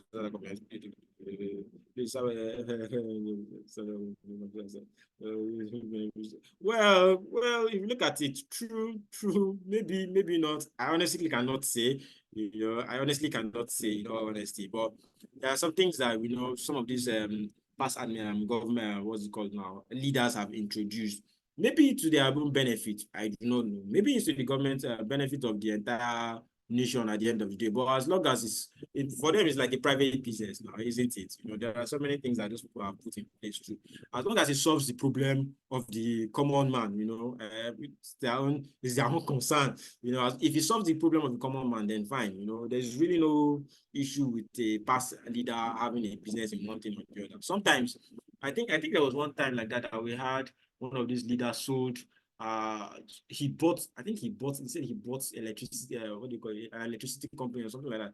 I think there was this Obasanjo Atiku conversation at that time. But I mean, I'm not even sure of the details anymore. But sometimes you see that these leaders even sell some of those agencies to themselves. Not privatize it and then buy it and then start running some of those things. It's just a conversation for another day. But it's the country that we find ourselves, and then we hope that somehow things get better.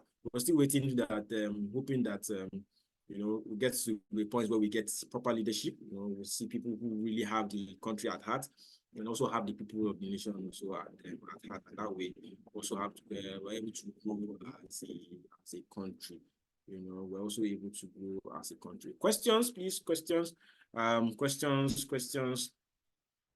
Questions, thoughts, opinion, areas of interest, what do you think are your concerns? What do you think, suggestions you believe will help the government also, because of course, it's not just, sometimes some of these things, it's not just the government responsibilities too, but, seeing how private companies also can contribute towards the growth of the economy at the end of the day.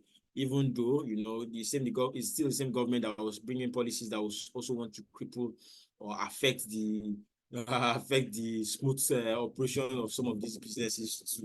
It's almost as if the government is at their back trying to starve them to death and ensuring that they frustrate their own operations as it is. So, it is only going to take time, and then seeing how we have a proper leadership and management as a country. Questions, please. Questions, concerns, thoughts, ideas, opinions, questions, thoughts, ideas, questions, thoughts, ideas. Where is this man? Where is Daniel? Daniel's not around today. This session. Oh, Daniel's around. Daniel, questions? Any question? Abigail, question? Aminu, are you saying everything is good? We're good, right? Questions?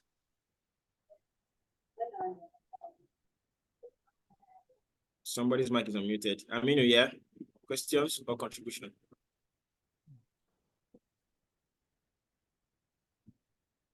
Okay. No question, sir. No question. Okay. Yeah, I do have a little question. Okay. Who's speaking? Let me see. Hello? Yeah. I'm trying to figure out who this. Okay, Daniel. Okay, yeah. Let's go ahead. Concerning this merging and acquisition, I've noticed that some companies actually use merging acquisition to take over other people's businesses completely. Isn't there a contract-based agreement that can stop or eradicate such? There should be company protection. There should be agencies in charge of protecting companies against committing such acts. Yeah, you're right. You're right, Daniel. In fact, I think there are some in existence, and that's why you say even merger and acquisition, there is something called the hostile merger and acquisition, right? It's not even merger now; it's acquisition. It's not called merger anymore; it's called hostile acquisition. All right. There are companies that will just want to just take over the entire. Take over the entire company, especially when they realize that the company is not doing so well, but of course there's some, I believe that there are some. Then another question is price control. What did you say? Price control, the issue of price control. Yeah, so when we talk about price control, that one has to also be with government intervention in some areas. Sometimes government intervenes, when it comes to price regulation and stability. They try to say that, for this particular industry, they give a particular price tag to say, okay, whatever you're selling should be within this particular rate. Sometimes government goes as far as even trying to subsidize some of those things, paying for some of those things and then ensuring that they pay maybe halfway, and then consumers pay the remaining, something like that. There are several policies or methods as government have tried, to ensure that prices are being controlled. So many things have been put in place. Hello. Now, yes, I can hear you. Daniel. So I wanted to ask price control. Concerning that price control, I asked the question before if they can use price control on private companies. Now, I also noticed when I was doing a market research for someone, that the reasons why governments don't have the power to do price control on private companies because of the level of tax they throw on them. So, is that not contradicting the real essence, the real meaning for price control existing in the first place? Absolutely. We in Nigeria, ours is even better. Can you still hear me? Ghana, they pay about 25% for tax. They pay 25%. Ours even still better, ours is even still better compared to other companies, that has been, what's it called now, that has been imposed by government. That way, I don't think there's, even with the tax that has been imposed, some of those prices are still regulated in other countries. However, our own tax is not as much as other countries, and because it is not as much, government does not expect that some of those prices are influenced significantly. Do you understand? So ideally, once you're not paying so much tax, ideally your price should be regulated or your price should be within certain level, except if there's a specific number or a specific tax carried or issued to specific industries. However, I think the general one is about 7.5%, 7.5% of tax, right, that you need to remit to the government at some point. However, there are also certain areas that governments have control over. There are areas also that they don't have so much control. They don't have so much control over, especially industry that are more private driven. If there are industries that are government and private driven, then of course they have intervention in some of those things, especially like oil, and stuff like that. They can contribute. They can say, oh, we need to do this in social area. But there are some businesses that government does not even play any role at all. So those prices are mostly regulated by competition or competitors or the big boys, so to speak, or maybe monopoly itself, so to speak. Government does not regulate what Dangote sells or how he sells his product or services, because he is the alpha and omega when it comes to some of those things that they do. There are areas that government can intervene. There are areas that, of course, if it's privately owned, it's very, very difficult to, intervene in those such circumstances. Okay, there's something they call unregulated tax, and I think that's what is causing the problem from my own perspective, because they said according to there's a man, according to his own report though, he said whenever they do a shipment, the customs service collects tax for them. Whenever, depending on the resources they are importing or exporting, right? Okay. They collect another extra tax on that resources. Then when they transport, and this is legal. This is legal. This is in Nigeria. This is the problem. I think this is one of the biggest problems in the country now. Are you sure this is legal? Are you sure it is legal? Because there are some legal and there are some illegal tasks. That's the problem. No, they say that you can import a good without fault, but for some reason these guys will just look for faults that does not exist and give it to you. So they say that, and I think this is also I think this is also something that contributes. This is also similar to people who import cars too, isn't it?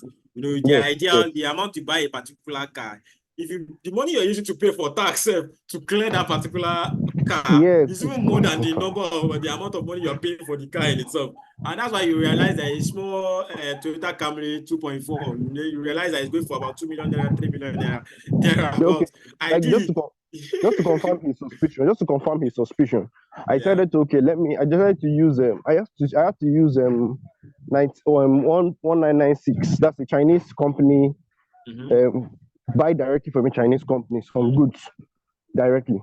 And I realized that the price of that good, let's say I bought good in Nigeria at 12,000 naira. But when I bought it from China, the same quantity, same value, everything together, I bought everything together around 6,000 naira. Now the question is, where did all the other 6,000 naira come from? So Yeah, because by the sometimes time the retailers add their own, wholesalers add their own, that's the thing. importers add their own, there is no regulation at all. That's the point. It's a big problem. And it's I think it's damaging the country badly. No, it's a huge problem. And then you start to think that it makes sense for you to even buy those items in the country than even importing it from other countries. Because if you weigh the prices, if you weigh the things that the amount of money you're going to spend, it doesn't worth it at the end of the day. You don't realize that, it just makes sense to buy some of these things internally. But even these ones that have been, that are costed, or that you are buying internally, right? They've already accumulated or putting the price of the shipping, price of the item in itself, price of clearing, all of those things. It's a huge mess. It's really a huge mess. In fact, I don't see people importing cars anymore. Because it's a headache. It's a huge headache, and people are not even doing those things anymore because. How do you want to? You start thinking about bribing this one, bribing that. It's a huge problem. It's a huge mess. But hopefully, we're hoping there's some kind of reform that will happen, in those areas, and then things tend to get better as the case may be. I think at some point they even said they were going to close the borders, and ensure that some things are not imported to promote what did they even call those things.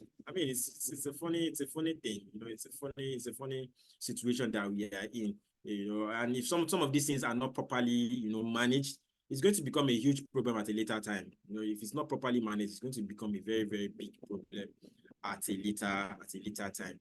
Anyways, thank you very much, Daniel, for your contribution. Thank you very much, Bello, for your contribution. So thank you very much, everybody, for all your contributions, for all your thoughts, your all ideas, your own comments too. This has been a really, really interesting class. We truly hope that we've learned something at the end of today. I've also learned a lot from your contributions too. Of course, the whole idea of the course is for it to be two-sided, not just one-sided, because I learn from you, you learn from me one way or another. So thank you very much once again, everybody, for your time. Thank you very much for your contributions. And from me, I think this is it from me. Thank you very much. And I'd like to hand over to Edith or to Messi as it is. Thank you very much, and I'll see you next time.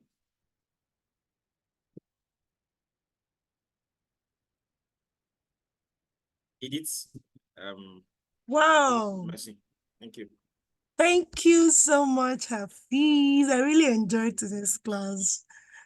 And I believe the students too enjoyed the class. Should I say I'm an economist partially, and I really enjoyed the flow today. It's really been interactive and informative. Thank you so much for that. Pleasure. Thank you very much. All right. So to the students, a quick announcement to every one of you. Please, if you have an outstanding, please, I'm going to reiterate again, do well to clear off your outstandings, okay? We are already in the middle of the semester, and before you know it, it's exams. So please do well to clear off your outstanding. And then please, for those of you who are yet to follow us on all of our social media, as a student of Transformation College, you should follow your school, all right? And then invite your friends also to follow our school. We need your engagement. So I'm thanking you in advance for doing so. Another announcement is that please do well to read your materials. The slides is going to be sent to you. Read your materials. It's an online school, but it's more also like a physical school. So please take your study seriously. If you have not filled the attendance, I'm sending it down to the chat room so you can do well to fill the attendance. I think that's going to be all for now. Any other announcement is going to be sent across on the platform. Okay? Thank you so much, and do have a beautiful weekend. Once again, we are going to have a test next week. So it's going to be announced on the group what test that's going to be. So I just want you to prepare your mind ahead of it. Okay? Thank you and do have a wonderful weekend.